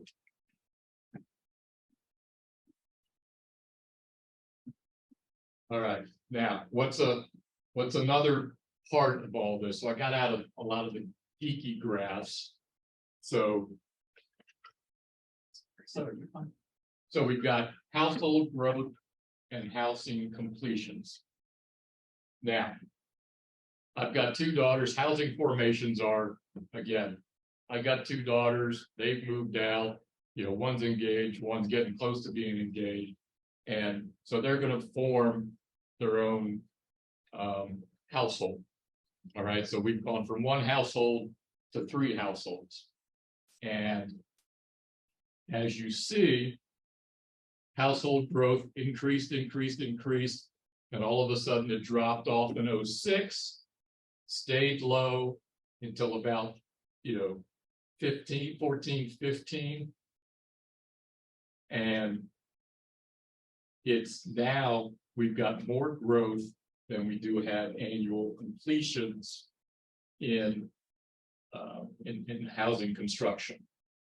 And we're seeing that in we're seeing that in Maryland, we're seeing it in Pennsylvania. West Virginia is a little bit different because they've got all that new construction going up, across the river. So this compared to annual completions are new builds. New builds. Okay. Okay. So, because again, as the population expands in the country, we need new construction to help house them. Okay.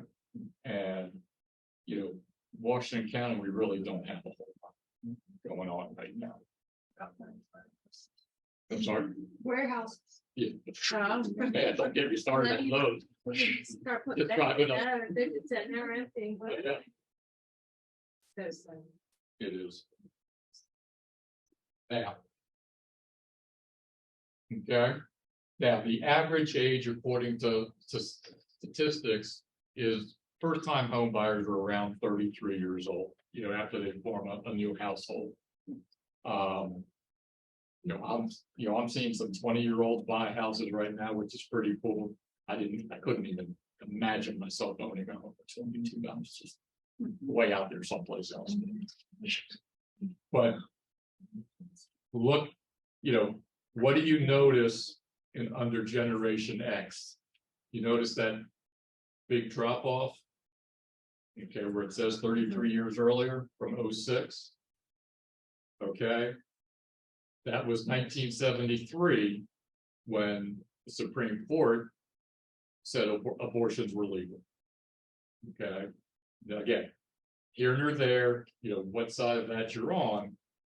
I'm just showing you some numbers that will explain, that big drop off in housing formations. All right. And in this period, builders were going gangbusters. I mean, this was a fun time for me in the industry because I got builders putting houses up. They're specking 12 houses and people are just coming in, and it was kind of fun. I miss those days. But so again, it caused a ripple effect in housing formations because of that 5-year period in there. Now, where's the 33 years from today? We're right about here. Okay, so we've got a whole lot of people looking and thinking about buying houses. And we got a little bit of a downtrend here, but we've got more and more housing formations in the future, which will help carry us forward. Okay. Any questions so far? Is this making sense? Great.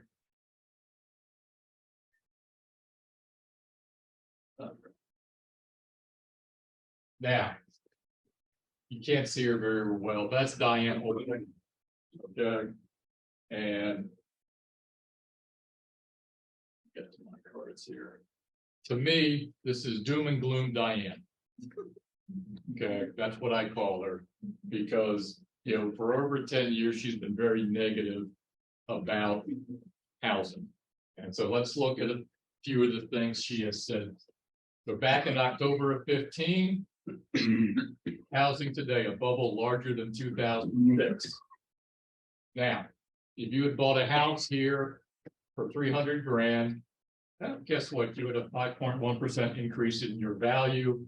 So you're up 15. A year later, we're in a new housing bubble. No, values went up again. 17, home ownership doesn't build wealth, study finds. Well, I'll disagree with her big time on that one. But again, up 6.1. 18, you can see it. It's better to rent than to buy. Okay. The housing market is about to shift in a bad way for buyers. Again, more appreciation. Next year will be hard on the housing market, especially in these big cities. Well, if you're in San Francisco and that type of city, yeah. But for the rest of us, again, some good appreciation. And then back in 21, she's telling us the housing boom was over, would go up 18%, nationwide. So again, if you bought that house in 15 for 300,000, it's now worth 522. Okay, so this is all media fear porn.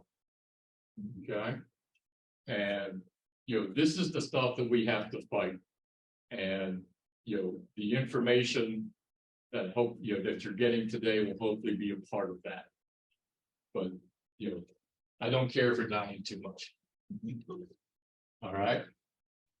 Now, we all know what our inventory was like. The last couple of years, it's the lowest it's been, for a long, long time. So again, 06, 07, 08, we had a lot of inventory back there. All right, and then the wheels fell off, and we'll get into that a little bit. But ever since then, the inventory of what's for sale has dropped. I think part of it is, especially in here, of course, we've got COVID, but we've also got, interest rates in the 3s, 2s and 3s and 4s. People are refinancing. They're saying, hell, I'm just going to, excuse me. Heck, I know, I'm just going to stay put. And, I might do a home equity loan to improve my kitchen, do something like that.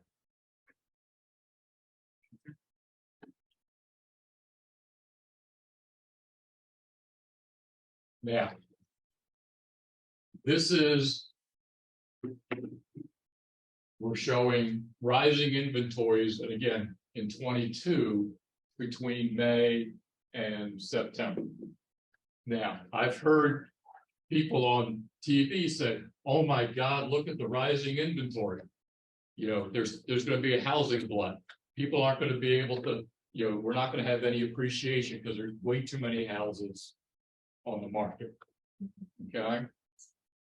And so let's have some perspective on this, because again, this was just in 2022. Let's look at it over a long period of time. So again, when do most people put their houses on the market? If they have kids. Spring. All right. So they're putting it on the spring. So June, July, August, September, because again, most people don't want to move if they have kids to a different school system, because, my God, if you had a 13-year-old and you moved, the glare you would get. So, but again, if April, May, June, April, May, June, April, May, every year. Okay, so if we put it in perspective, this was expected. All right, it's just unfortunate that our housing inventory is so low. So again, the media is telling you, oh my God, there's going to be a glut because the number of houses have gone up over the last 2 months. All right, no, it's normal. We just need to see, some numbers up here to improve things for some of, our buyers. All right, so back in September, again, existing home inventory was about 1.2 million. All right, and this was something I didn't know, was in that figure is houses that were under contract, but haven't sold yet. So in this time period, in the whole United States, there were 732,000 homes on the market for a population of 340 million people. That's not a lot of houses. Okay.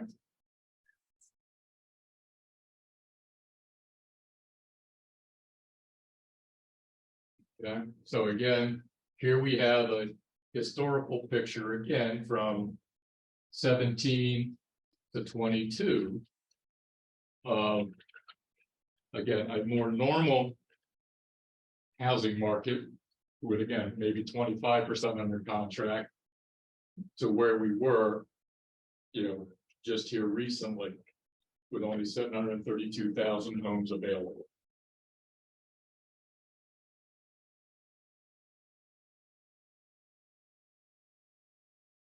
Now, this was a headline on Market Watch, in July.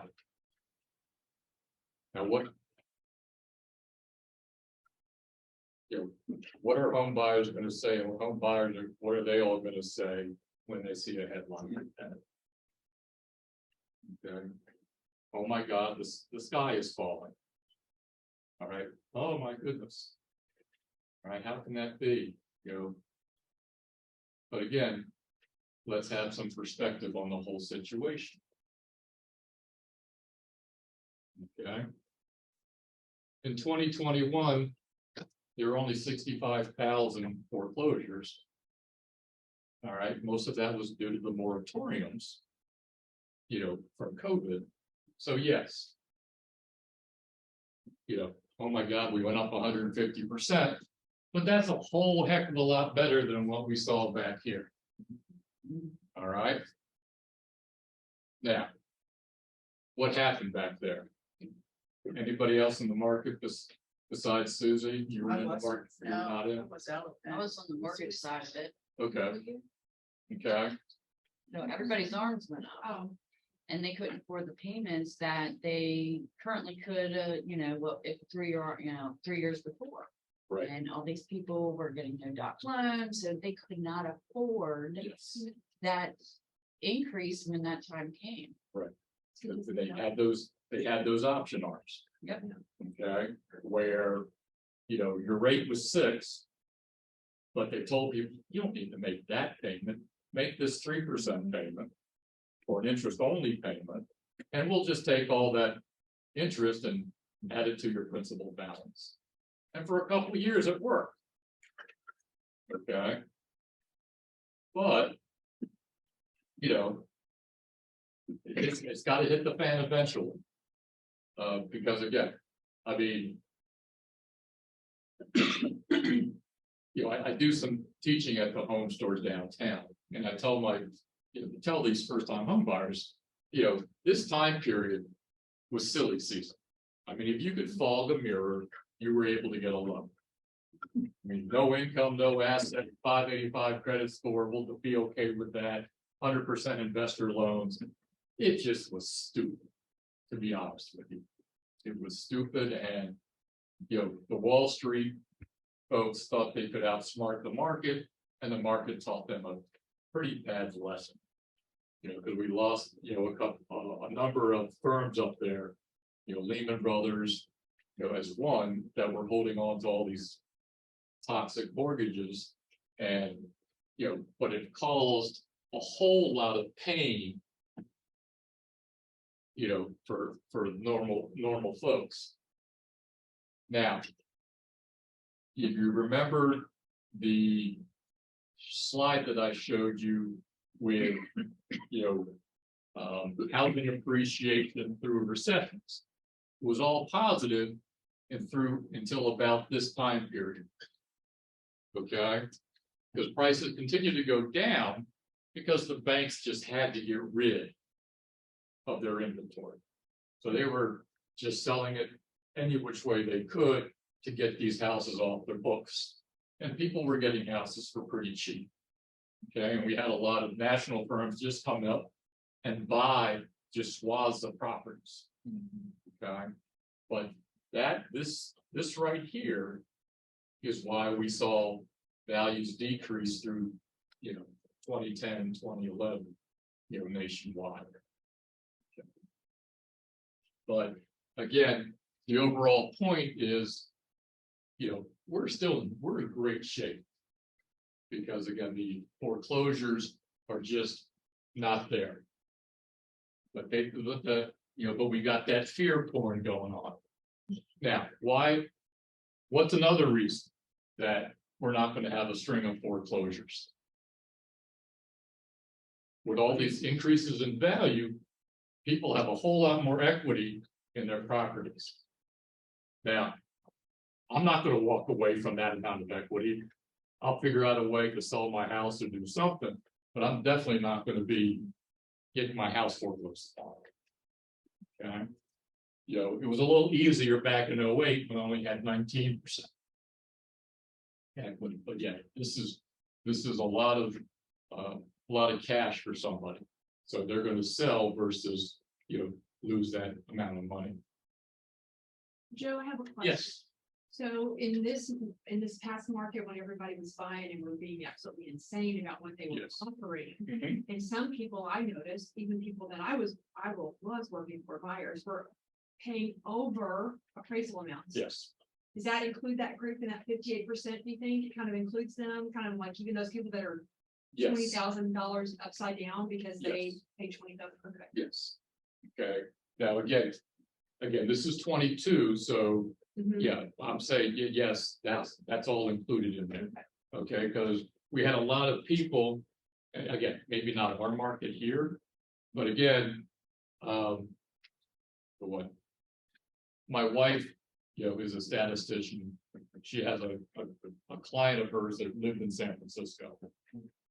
Okay, she had to get her family out of San Francisco we all know those reasons. But you know, she bought her house, I don't know, 8 years ago for $900,000. You know, and it's a 1,300 square foot flipping house. You know, it's crazy. But she sold it for 2.2. Yeah, made a good profit. Made a great profit. Yeah. You know, they moved to Tennessee and bought, you know, a 7,000 square foot house for a whole lot less cash, and you put some money away. All right, but just we had the whole buildup in equity, you know, is going to keep, I think, the foreclosures at bay. Now, like we were talking about earlier, you know, you could fog a mirror, you could get a loan. Back in 08, 25% of loans closed had credit scores below 659. 40% below 719.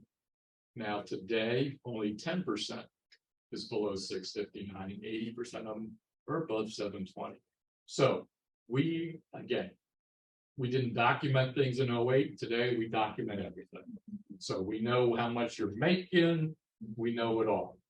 All right. Now, you know, there are, and I'm sure you guys know, there are programs out there for self-employed where they're just, you know, bank statement programs and that type of thing. So at least they're verifying some sort of income, but they're not going to, you know, just take your word for it or leave it blank on the application and give you a loan. So, you know, so again, all good reasons why, you know, that whole headline about foreclosures is a bunch of BS in my opinion. But again, that's what we need to sell against.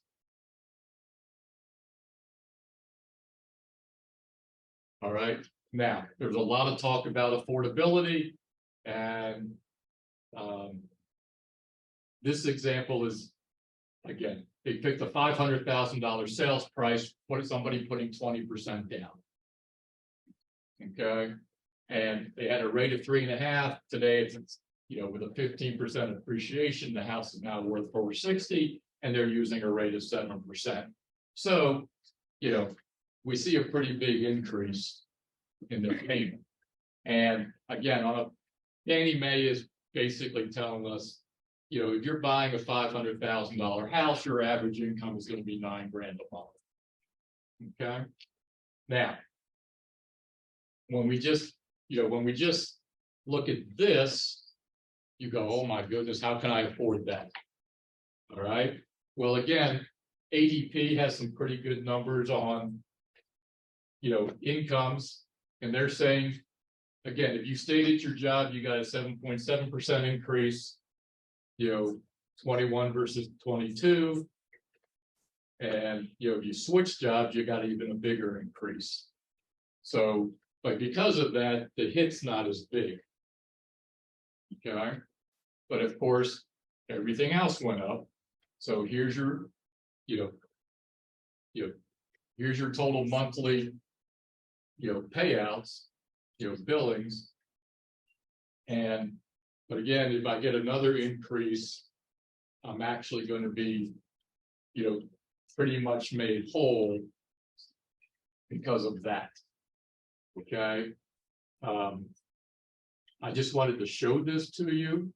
All right. It may not be as applicable here because of all the hourly workers and but I think it's, it's good to see this just so you have an understanding of, the numbers and why these, the higher interest rate is not going to affect folks as much as they think they might. Is that saying that the monthly increase for food went up $80? Well, Is that what that says? that's what that says here on this screen, a month. Now, I think in reality, again, yeah. Now, again, I'm just getting to some information, but this, yes, but yes, you're on, yes, absolutely right. I mean, I wish my gas bill only went up $89 a month. Basically the food, so it's really. Yes, yeah, we could probably put a 2 in front of that. Eggs alone, right? Yeah. Now, this is where I love to talk. This is what I like to talk about with my, my home buyers, is real estate, creates wealth. And again, 400 purchase price, 10% down, 40 grand. If I get 4% appreciation, I got $16,000 profit in that first year. So my return on that $40,000 investment is 40%. Now, I got an example here. Let's see, that probably a little bit more applicable. So let's say we got a first-time home buyer trying to buy a $200,000 house, and they put 3% down because they have no money. Okay, so they put $6 grand into it, and at 4%, again, they're going to make $8,000 in equity in that first year. That's 133% return on investment. Okay, and again, this is, this type of calculation, I think we could use to show our first time buyers why it's important. Now, again, I tell folks you don't want to use your house as a piggy bank because you're not going to gain any net worth. But here are net worth tiers, as it says, and the top 5%. If you got net worth of over $1 million, you're in the top 5%. All right. If you've got $500,000, you're in the top 50%. And as it says, most of that is in your home equity. Now, as an example, my father-in-law is 94 years old. Okay, he bought his house early 50s, over in Glen Burnie. I think it cost him 10 grand. You're making 12 cents an hour, but he paid it off, and up until 91, he lived in that house. We had to sell it because we had to put him in assisted living. Well, we sold it for $260. Okay, and we're basically using that money and his Social Security to pay for his assisted living. So that's one way, you could use it, as we age, and if something like that happens upon you. The other piece is it does create some generational wealth if you're able to pass it on to your kids. Okay. But you have to be in the game to make this happen. All right. And again, we're fighting the media because they're saying it's a bad investment. And in fact, I think where was it?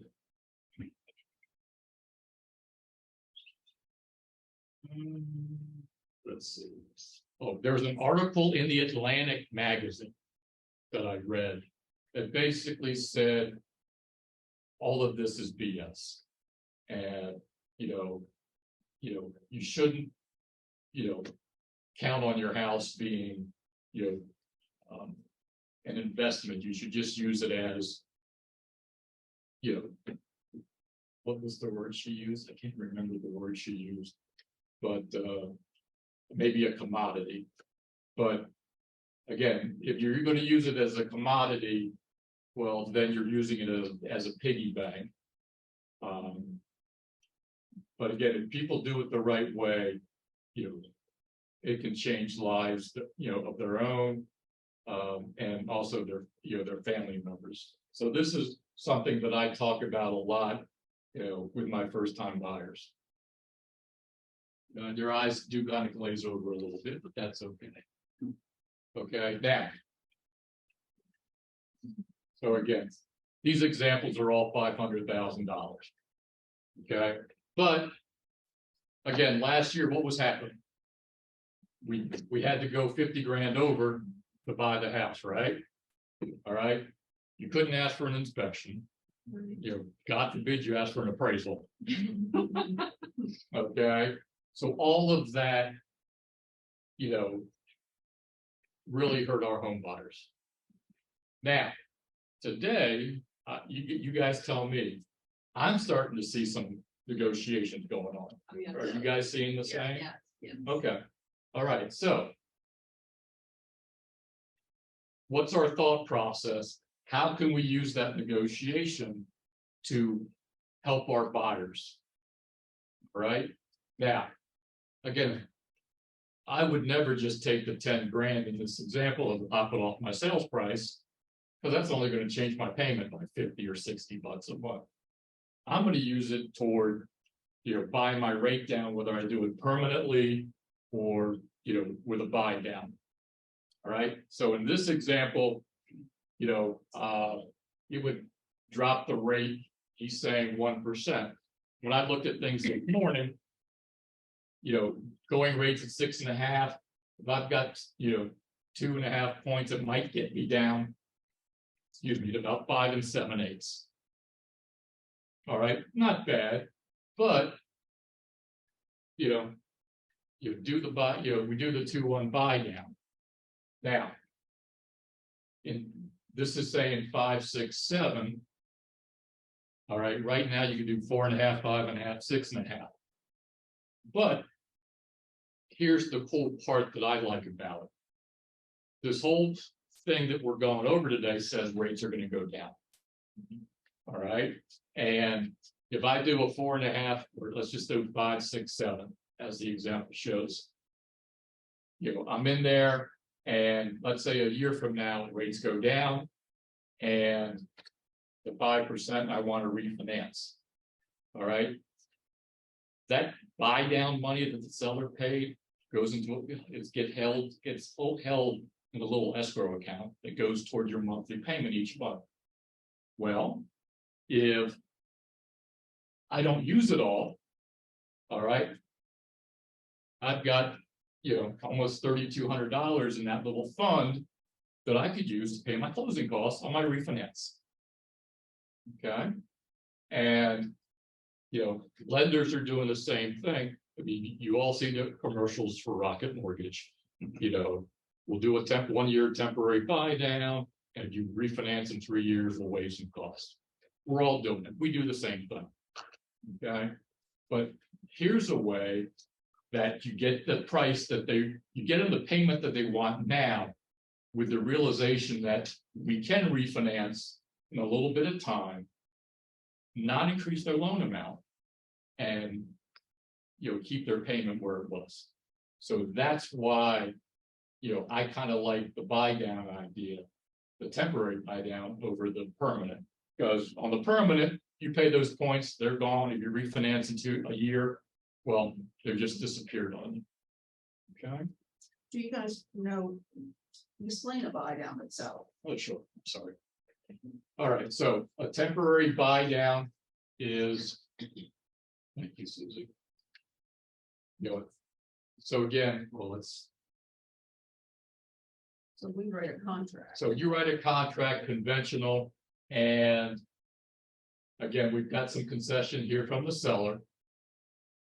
So we're gonna go, again, I'm just gonna say conventional interest rate, conventional loan, and we do a note rate of 7.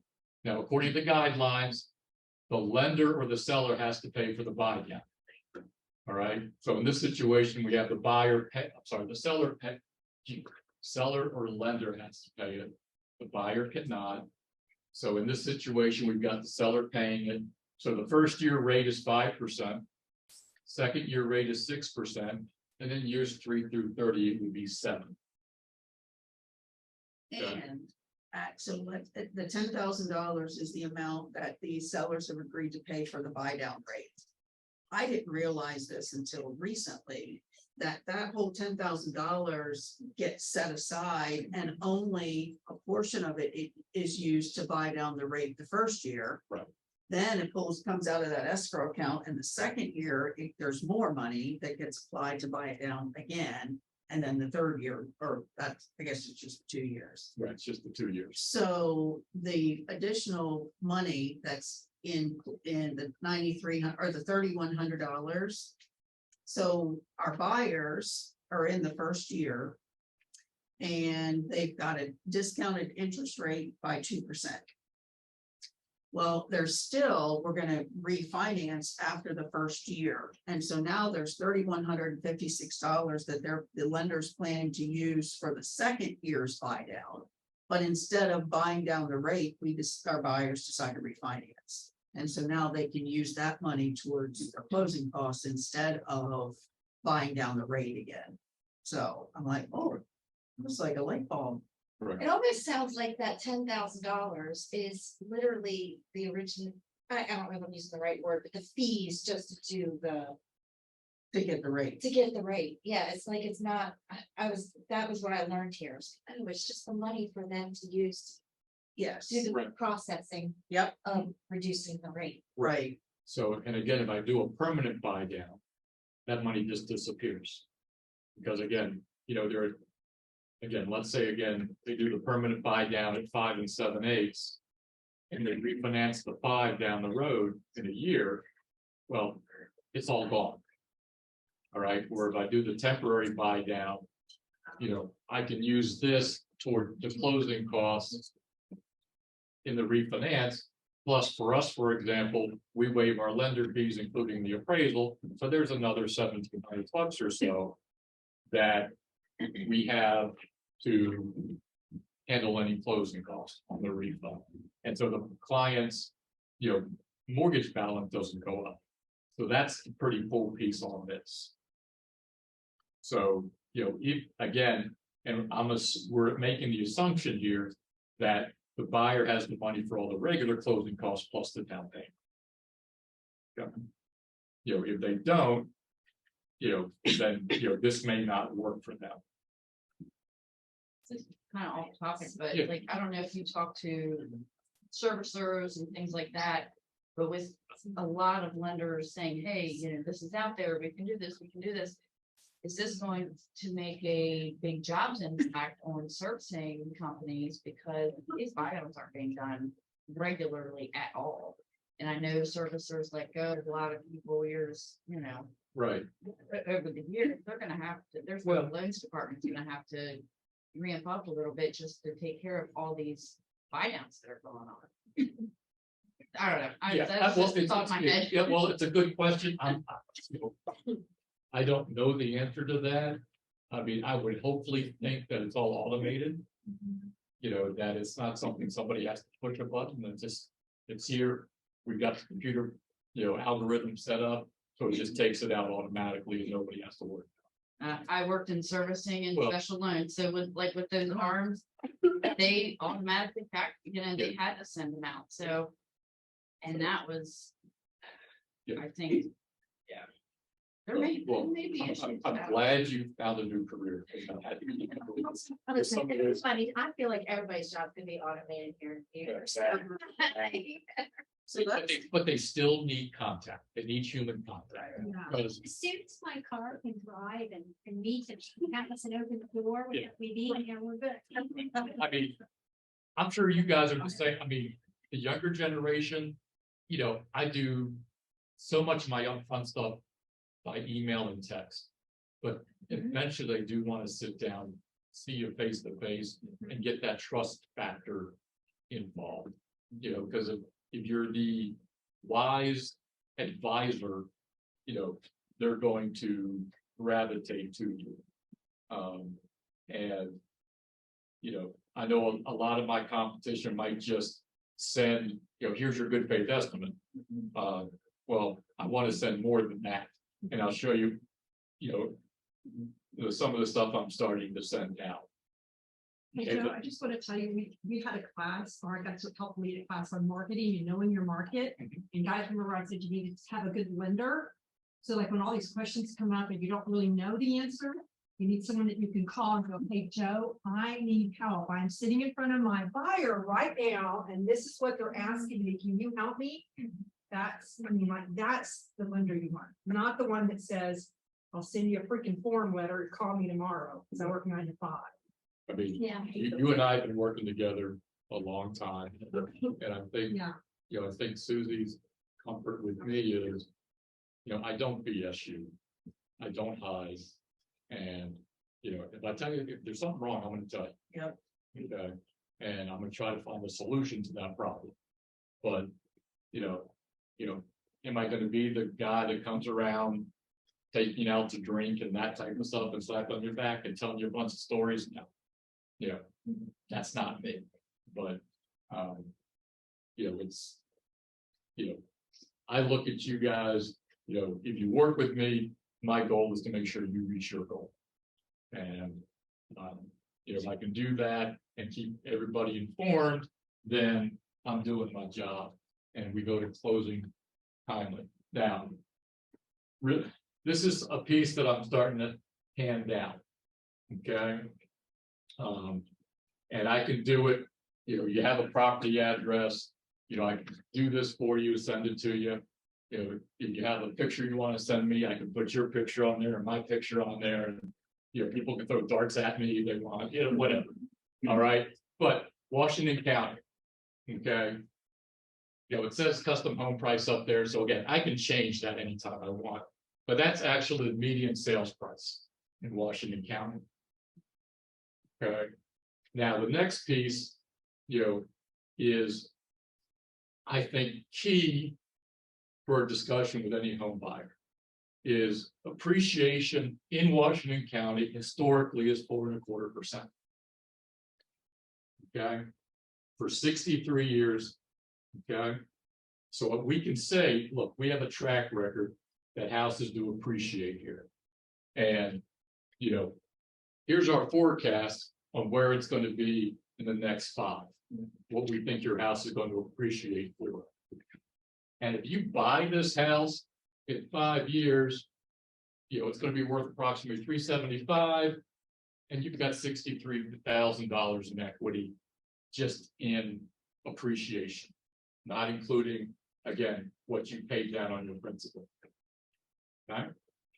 Now, in the county, there are about 155,000 people. Of that, we've got, 43,000 renters. Of that, almost 11,000 can afford to buy a house. So again, this is a nice target market. Okay.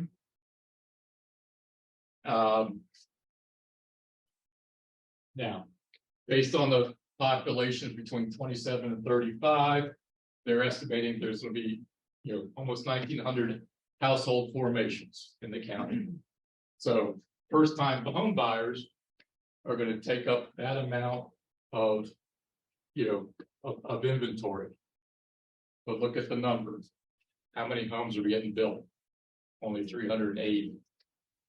So we've got a lot of, need there that's not being fulfilled.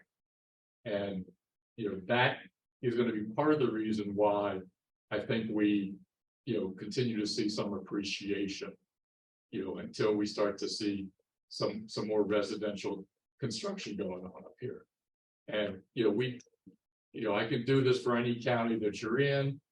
So if you have questions, let me know. And then the bottom piece of it is, again, our unemployment rate here is about 3.6 in 22, just a hair above average. Here's your median household income, just about 61.8. All right, so it's better than the national average. Okay, and our affordability index is not perfect. It's a little rough right now, again, with the appreciation for some people to purchase a home. Okay, but again, this is a sheet that if you'd like, I can send to you. So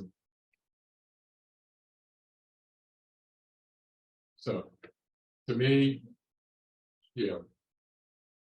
it's a good time to buy. People are scared. The media is scaring people to death. But I've just provided you with a whole lot of knowledge about where we think rates are going to go and why they're going to go that way. And, some tools that you can use. So get out, preach it to people. And, if you need help, let me know. I'm happy to talk about this stuff all day and, get geeky sometimes. So, but thank you. I hope this has helped. I hope this gives you a little bit of positivity. But I left my cards in the car, so but typical Gillis, but do me a favor, think about this, send me an email with some ideas of what you thought about it, and if you think there's a way I can improve this, because I do want to go out and see more people and talk about this, because I think if we can work together to push back the media, we're going to get buyers in a more comfortable position to trust us and to, get back in the market. And I would say, kind of in summary for us, is that when we're having conversations with our buyers, now, we're always talking about Keller Williams agents being the experts in the market and being the resource and being the experts. By having the background of knowing the financial aspect of what's going on in a moment, we can then shed some light on the fact that they don't have to be as scared. And the 2-1 buy down seems to be the ticket at the moment for 8. So really the tactics, the strategies would be the 2-1 buy down. That's temporary. Or is there any other strategy that you guys are using or that you're seeing that you're using besides the buy down? Not in terms of calming the buyers down. I think that's our biggest. Now, again, it doesn't always have to be a 2-1. You can do a 1 year, You know, you can do a 1-1, so instead of 6.5, so 4.5, 5.5, 6.5, you can do 5.5 for 2 years to 6.5.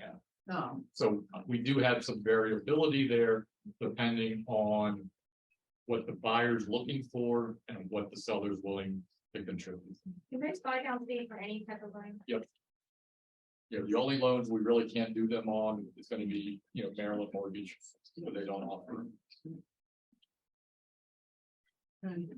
I have a question, not really related to buy down very sure, but like I have an FHA client right now that their lender is no longer requiring termite. Is that across the board or is that just specific to No, maybe different? as long as the appraiser doesn't make any comments about needing a termite inspection, you don't need it. It's no longer required. Right. Is that not VA? No, VA you requires, FHA. Yeah. but VA, it can now be paid for. by the buyer. Yeah, the same thing with well and septic, FHA doesn't require them unless the appraiser makes a comment. The one thing that we want to share with you to kind of be thinking about, and maybe you guys as lenders have already sort of. So there's a lawsuit, that's a big lawsuit that's going on in the industry with a lot of big companies.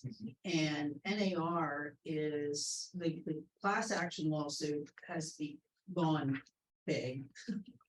And basically, in a nutshell, NAR did not dismiss the lawsuit. And it's basically saying that sellers should not have been allowed to pay for the buyer's commissions, the buyer's side Yes, commissions. I've seen that. So the next time, I guess Lenny mentioned it this morning at our meeting, that NAR dismissed it, it will go to trial, it'll be in October. And so what are we gonna be doing? Is there anything preemptively to be thinking about if buyers now have to pay for their agent?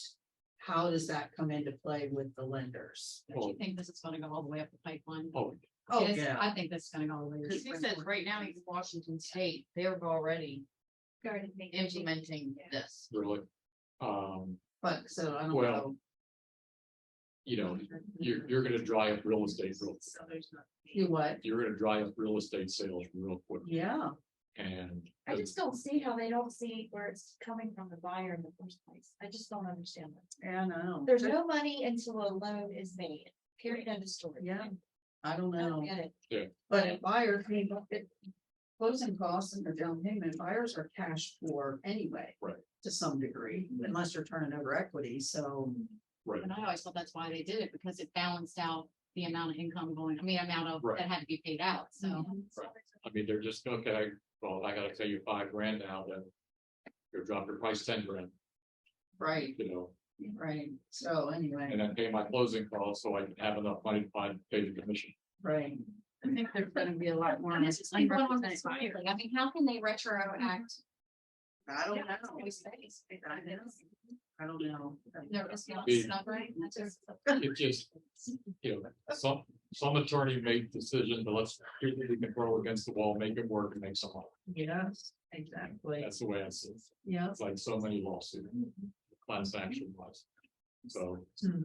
but thank you. Yeah, thanks, Joe. Yeah.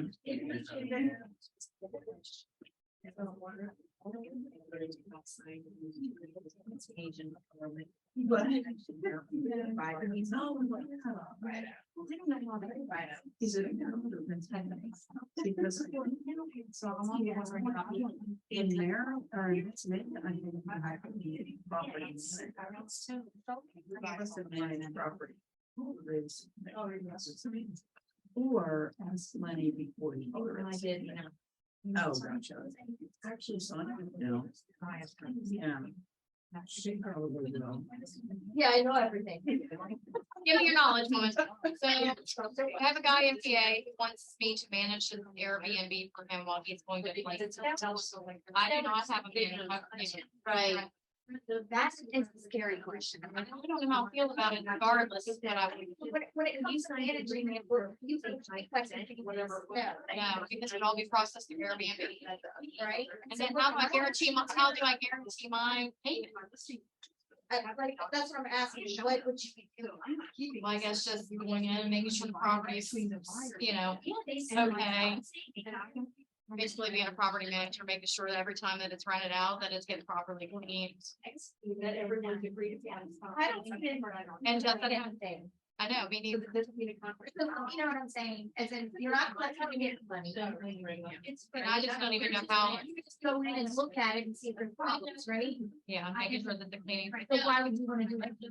Well, that's why I'm like, I'm not sure, but then I'm like, I'm supposed to build, it's a relationship building thing I thought of, and I'm like, I don't know if I want that.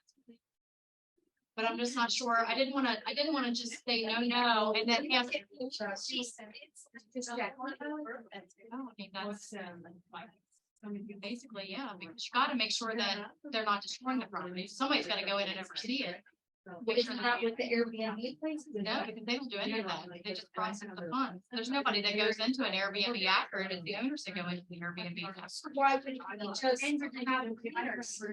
Well, that's what I've been thinking about suggesting. We do have liberal. I thought about it for my cleaning business side. Yeah, that's what I'm thinking, man, I just said number for Airbnb, I mean, that would be, we'd be getting business a lot. And I know my cleaning business, so I kind of thought about it for both aspects. So why couldn't you just put it up for your community? You can do it as a community, and I'll make sure that it's quick for. Get yourself a business. That would take. Do we need to have the management license to be able to do that? If you're gonna manage a property in PA, she was saying that she thought Pennsylvania needed. I guess I'm just asking that as that I need to have answers for him. So when I go and propose these. You gotta have something, you'll get what you need. I mean, I don't know what it is, but. I'll call him. Yeah, you would have, it seems like, I mean, you would have to do something, because if you did, everybody would. Well, You know what I mean? somehow I know somebody else. I don't know what it is, like, the only ones I know is like Alice Guy. Fire, color. And.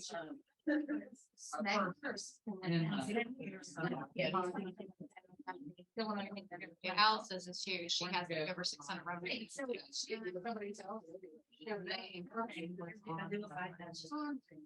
think I'll just. So how would it look like? Okay, I'll. All three states.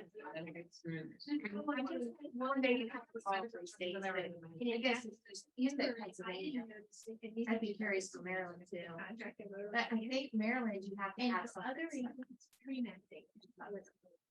So I put the whole thing in and then the documents. Yeah, I wasn't sure what certification. Cool. Yeah, I mean, yeah, because Airbnb is gonna process all the funds, because otherwise you would have to have an escrow account and everything to be able to process. the funds. Right. That fire. No, cool. Yeah, there's gotta be something. Selling agent. But for me, what you're telling me doesn't sound like you're managing anything. It sounds to me like your best friend going in the door, looking for the right things, and they really tell me. Yeah, you're just, so basically just overseeing the funds, making sure people are leaving, not staying, squatting. Making sure that it's clean. I mean, a lot of what they do, if there's many maintenance issues, I try to be the point of contact. I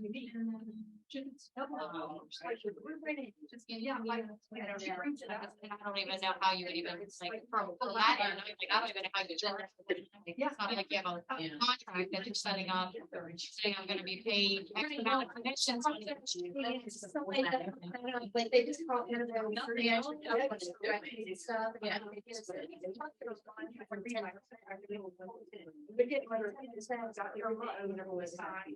That's collecting the money. And I don't want to be responsible for collecting money, because I don't want to have to deal with getting the escrow account and the insurance and all of that on it. For one property. It'd be different if it was a multi-unit, you know. Right. Definitely. I can't understand my a family member, you know. I sent it back in this. Yeah, I mean, I can't believe it's a brand new build anyway. I'm surprised he wants to do this. I just want to play it going forward. It's not May. It's going for a whole year. I don't know. We're at. I'm really bad on it. This is like a second or third offer that I put in, because I've written them before in the same room.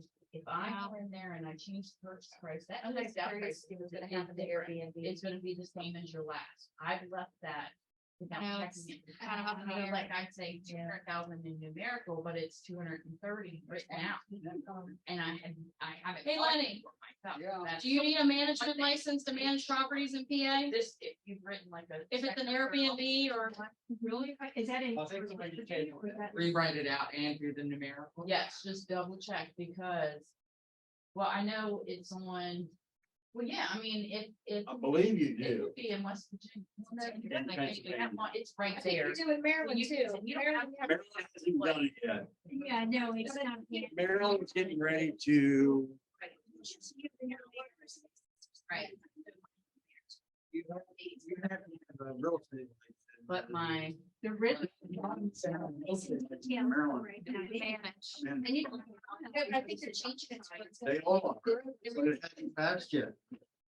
Now there's a No. place in your depot. Because that's what, when I was in class, that's what I was saying. We're property Yes. in there. Yep. There's very little interest. That's not gonna work. Pennsylvania, I believe you do. Find it and type it out because I'm. What about West No, Virginia? no, that's. And it's I want my details. If it's your property, I just. well, in West Virginia, if it's your Like, property. so then Eight. Right, yeah, I think anybody. Phone number and Yeah. all that, Yeah. that's pretty much all. I need. Yeah, that room, yeah, anybody can do that. Where it's all messed up with. West Virginia doesn't recognize management groups. Doing I don't think. archive it. Yeah, don't. You're coming in Friday, right? We'll do it all Friday. Okay. We'll get rid of it. So if Yeah. you own the property Lose that opportunity. and you hire somebody Yeah, to we're gonna start. We're gonna just start. operate multiple properties, 'cause that's what Bill does. Bill Kenny manages all his own property, Right, she would have too. But how does the Hollis guy have this property management? because you don't need a license in Maryland to do property management. So she just said that she doesn't. She's a licensed agent. She's a licensed agent. She's a licensed agent, but she doesn't, you don't have to have a certain certification.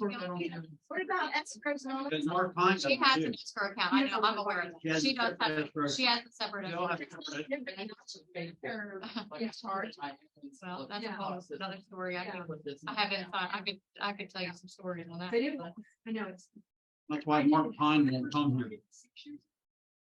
Because he does property management We were doing, and, yeah, okay, so I'm only doing that yours. back and But that was, I didn't have all, I didn't. Takes no responsibility for the No. property management side, so.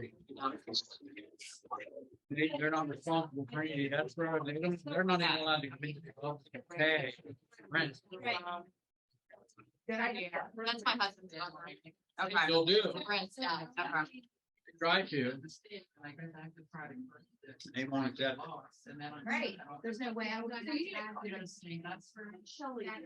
But Mark Pine now, they co-mingle one. Well, that's. But it's the only one. Oh, God does the same She thing. does, yeah. and that's why they're stopping. And I'm Because- surprised they've never been audited If you look, out of all the years. well, here's the thing. Alice Guy isn't doing it as a Coldwell Banker agent, I don't think. She's doing it. So I think she has, I think she has like a different name. Like, she has something to mind her. She knew. Well, I think she-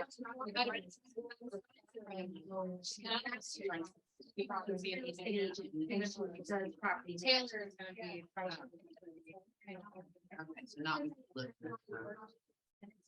Colonel Logan, did you send it to? Yeah, it should have been neighborhood that I, because that's what I did this last week. I did it last week. Yep, it's pretty good. It's 10 maybe. And it's. And that's what they are. Like. Go to the Maryland Real Estate Commission website and disciplinary action. I didn't.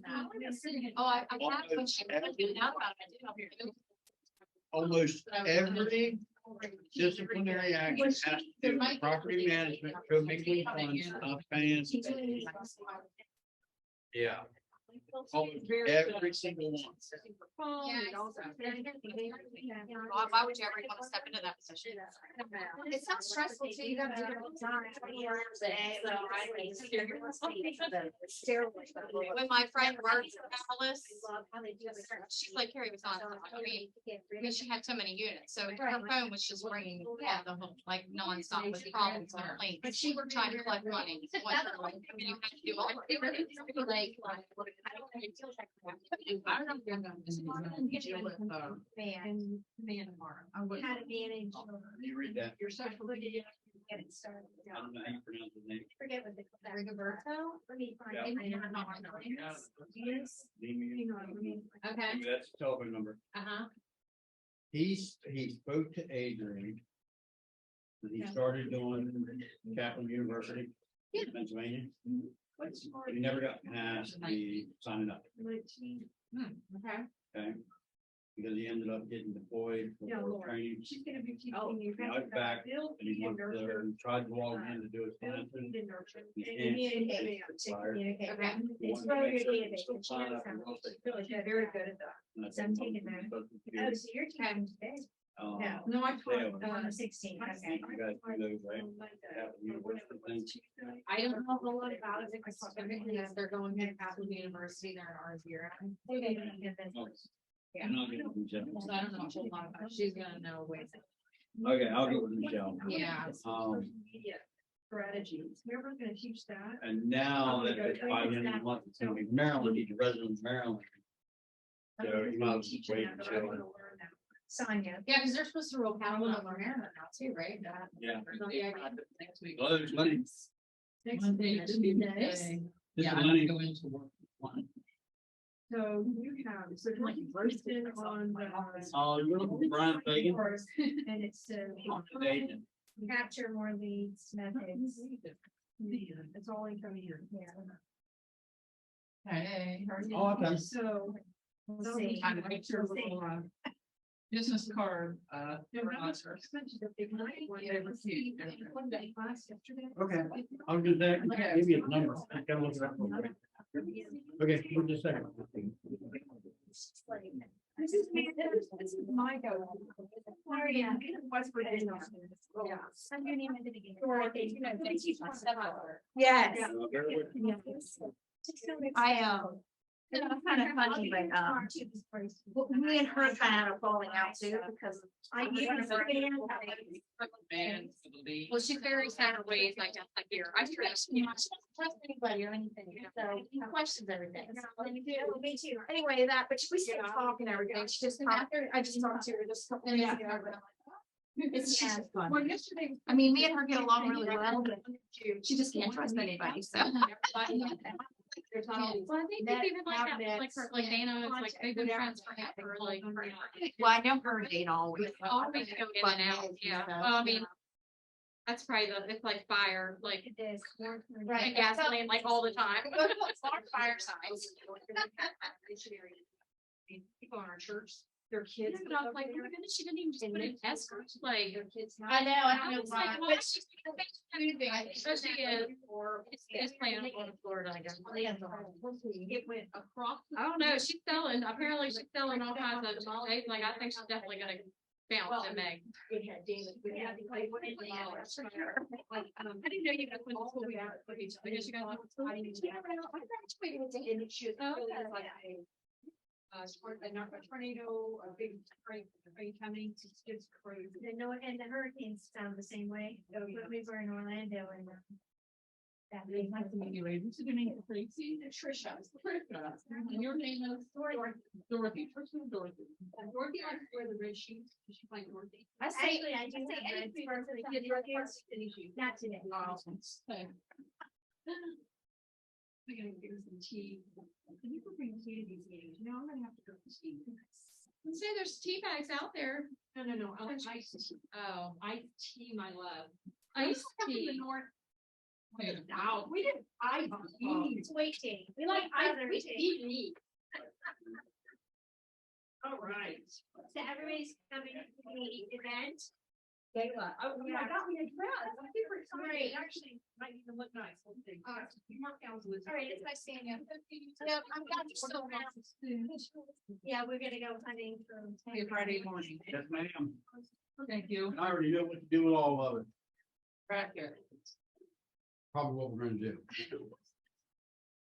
And Michelle's, we talked to Michelle today. I think a lot of the issue is the way that you guys are set up in the system, where you have two All getting like things, one for the CDP, one for the command yourself. A lot of the ones. Like when you were going, they were trying to stuff. Yeah. I was going, they were trying to figure out. Trying to figure out the computer and figure out. Right, so therefore I was. And that's why I wanted you to come back in for the Maryland, because I knew that you were kind of preoccupied. Yeah, it was just, And it was just such a hindrance and it's just really. Hi, guys. But don't Bye. worry. You're not the only. But it was just so frustrating because I couldn't, you know, I You're didn't not- see it, and then it would make it worse, and then I was like, you know, well, now what do I do? And You're not the only one. Is And it there you is, get that book earlier, so you can wait for him? I wish we could get it sooner. They're giving it to Jack. Jack said he's willing to come up and do classes and kind of go over stuff. Cause that's a step by step on getting set up correctly. It's, well, not just that, well. Crack the Code book Yeah. is like, So. it's gonna make everybody's life so freaking simple. You're gonna be able to find out and go to that page and do this. It's gonna walk you through step by step, now is that for the lead generation for your leads? everything, For everything you do with command, right? for everything. All right, I will see you Friday morning. Okay.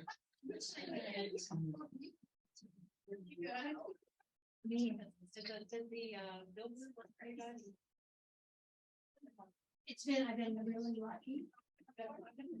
My, the 4 listings, I'm scared. And the ones I've been trying to get, they're not selling. They don't want to. And I know it's our job to go out there and tell them, but they're looking at me with the deer in the headlight look, going, no. And I feel the same way. I've got 2.8%. I don't care if I have $150,000 worth of equity. Unless I can go find a house and pay 150 cash and have. That's not happening. But, no. So 3 of them though, they sat there. And then as soon as New Year's was over, three of the 4 are in the contract. And it's been weird, another nerve-wracking thing. I just got 2 came back. The appraisers are coming like that, getting the reports back to the lender. They're coming in at value. That's not asking for repairs. And I feel very lucky. They have asked for some cash back. But I feel lucky because the one is 3 simple repairs. That's.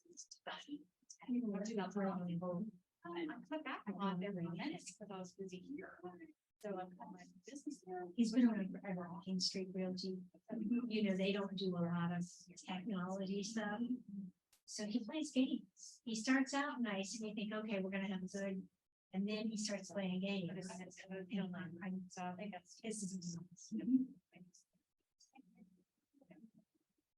They're gonna struggle. Yeah, they've been in business for years, so the ones they get are the old folks who've known them for years. That's who they get those listings. They're gonna be in trouble. Yeah, they're gonna struggle. I mean, Indies, they were talking yesterday. As of last month. 40% of the independent agencies have not been able to pay their rent. Okay, that makes sense. So what I've been thinking, because I am in SRES and I did renew, because they do have a lot of valuable stuff underneath the news. I think those are the clients you might want to focus on, because you know how many people are about applying for Medicare. And they need to outsource the big bit of their house and downsize. So those are the ones we can probably get. Now, I did just have one, I thought I was gonna get it. And I already had a buyer lined up for her. She's scared of me. Something's gonna get really great. And I'm worried about her. She's in her 80s, still got sound mind. They're like, what? Now I do have. He came and I looked at her. She has, it's a beautiful house. I know it's so. she has a catch box. But he wants something when it's full of that shit. I said, well, what can do? I said, we have to get your son, give him a deadline. She goes, oh, no, he already told me, Mom, it's never moving because I'm gonna. You're waiting for her to either die. I said, well, let me tell you something. I said, you tell your son that if he thinks he's gonna put you in a home and get the house, he's wrong. Because Medicare will make you sell the house to pay for your care. She goes, oh, really? She's in her 80s and didn't know that. I said, yeah, he won't be able to have your house. I mean, I won't. That's in somebody's name for at least 5 years. 5 years, yeah, no. But he had, she's got a will. It's supposed to go to her niece, not either one of her sons. She doesn't like them because they've been treating her very badly. Right. And then, so when I went back for the second time, I said, okay, I have your new numbers now. I've seen your house. We're close to 400,000 on this house. I mean, it's a beautiful property. We won't have any problem. And I said, and I can help you downsize into Warrenton near your niece. So she came back, she goes, no, I'm not gonna move. She's afraid of it. She's afraid of what they're gonna do. Oh, and it's very simple. I don't want it. And that's the joke's on them. They're not getting that. Right. Everything's being left to the niece, but the niece is even gonna have to sell. Yeah. Because Medicare's gonna want her paid. Her name's not on the deed, it hasn't been there for at least 5 years. Right? Medicare owns it. Yep, a lot of people don't know that. They do not know that. I learned that from my client like 10 years ago. I do that because my mother and father. Well, my client's mother asked him to put himself on her checkbook so he could help her pay her bills, take care of that part of it, and write the checks. Well, he did. When she went to the home, even though he didn't use any of her money to buy his new car, he had to sell them. Because they were threatening him, and he didn't use any of that money. So he tried to prove that to them, and you're like, "Good, you got it." Right. So you can't put your name on anything. They don't care. They don't. They will come after you, keep the name. Which I have to. My God, it's so weird. I do. You have So to you're do applying for Medicare, not Medicaid. Medicare. Once you go to Medicaid. No, it's done. over. It's over. I might as well get the coffin ready. It's over. Once you go to Medicaid, it's over. Yeah, 3 months before and 3 months after your birthday.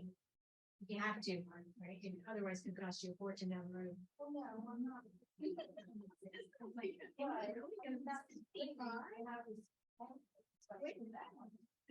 My wife told me yesterday she's not gonna retire. She wasn't gonna go back to work. She had her foot surgery. And she wasn't gonna go back to work. She was gonna go and retire. Yeah. She said, I'm scared.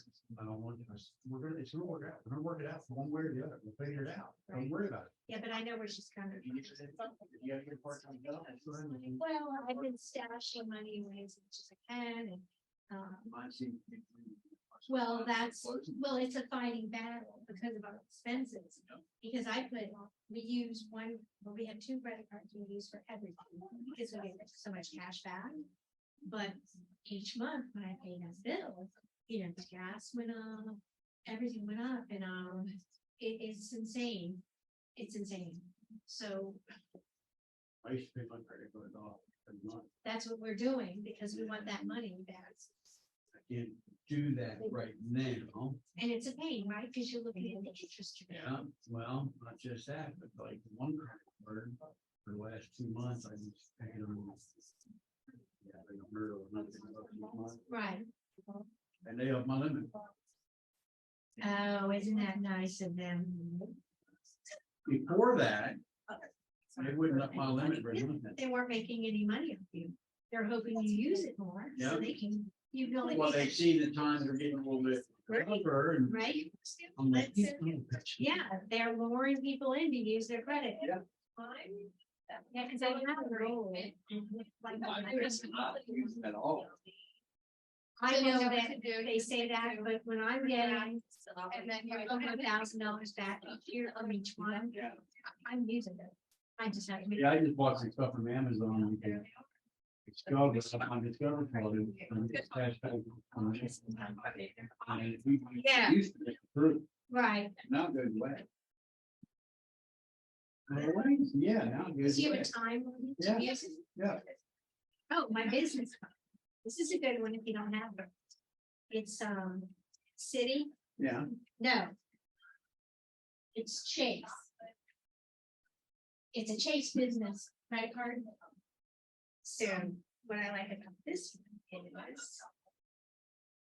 Like I pay, yeah, it's Chase Inc. business card. Yep. So this one. Of course, I pay that off every month, and that's how it helps me keep itemized state, for my bills. But they give you points.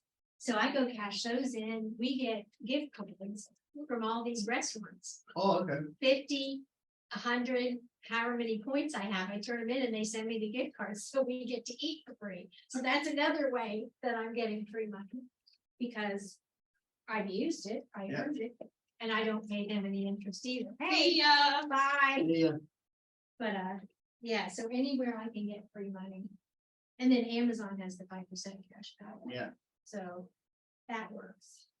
Yeah, might have covered, I just ordered a bunch of stuff from that, but I still got like 40 some dollars I gotta use Yeah, you gotta use it. before I lose it. Wow, I can't believe they make you lose it. Because with, Much like my wife used to have, she said with Kohl's, she used to always get Kohl's cash. yeah, but Kohl's, I'm sorry, I think they're really expensive. Well, it's because of the way the dang Kohl's. Yeah, back. but you gotta spend 500 to get $40, it's, I gave that card up. Well, they also now get it. Yeah, And does then it? I forget who it is, somebody is doing something. Or it used to automatically load. It's something she had. Because she was talking about all the points she had, and it's gonna be like $300 some. Is it Marshalls or I- TJ Maxx? I don't remember. Cause I do use that one too, but I get a lot of free stuff out of them. And they used to automatically load it onto For cars. the car. Now you have to go in and actually request it. to Right. Put on there, If you wanna get it. and there's an expiration date on it now too.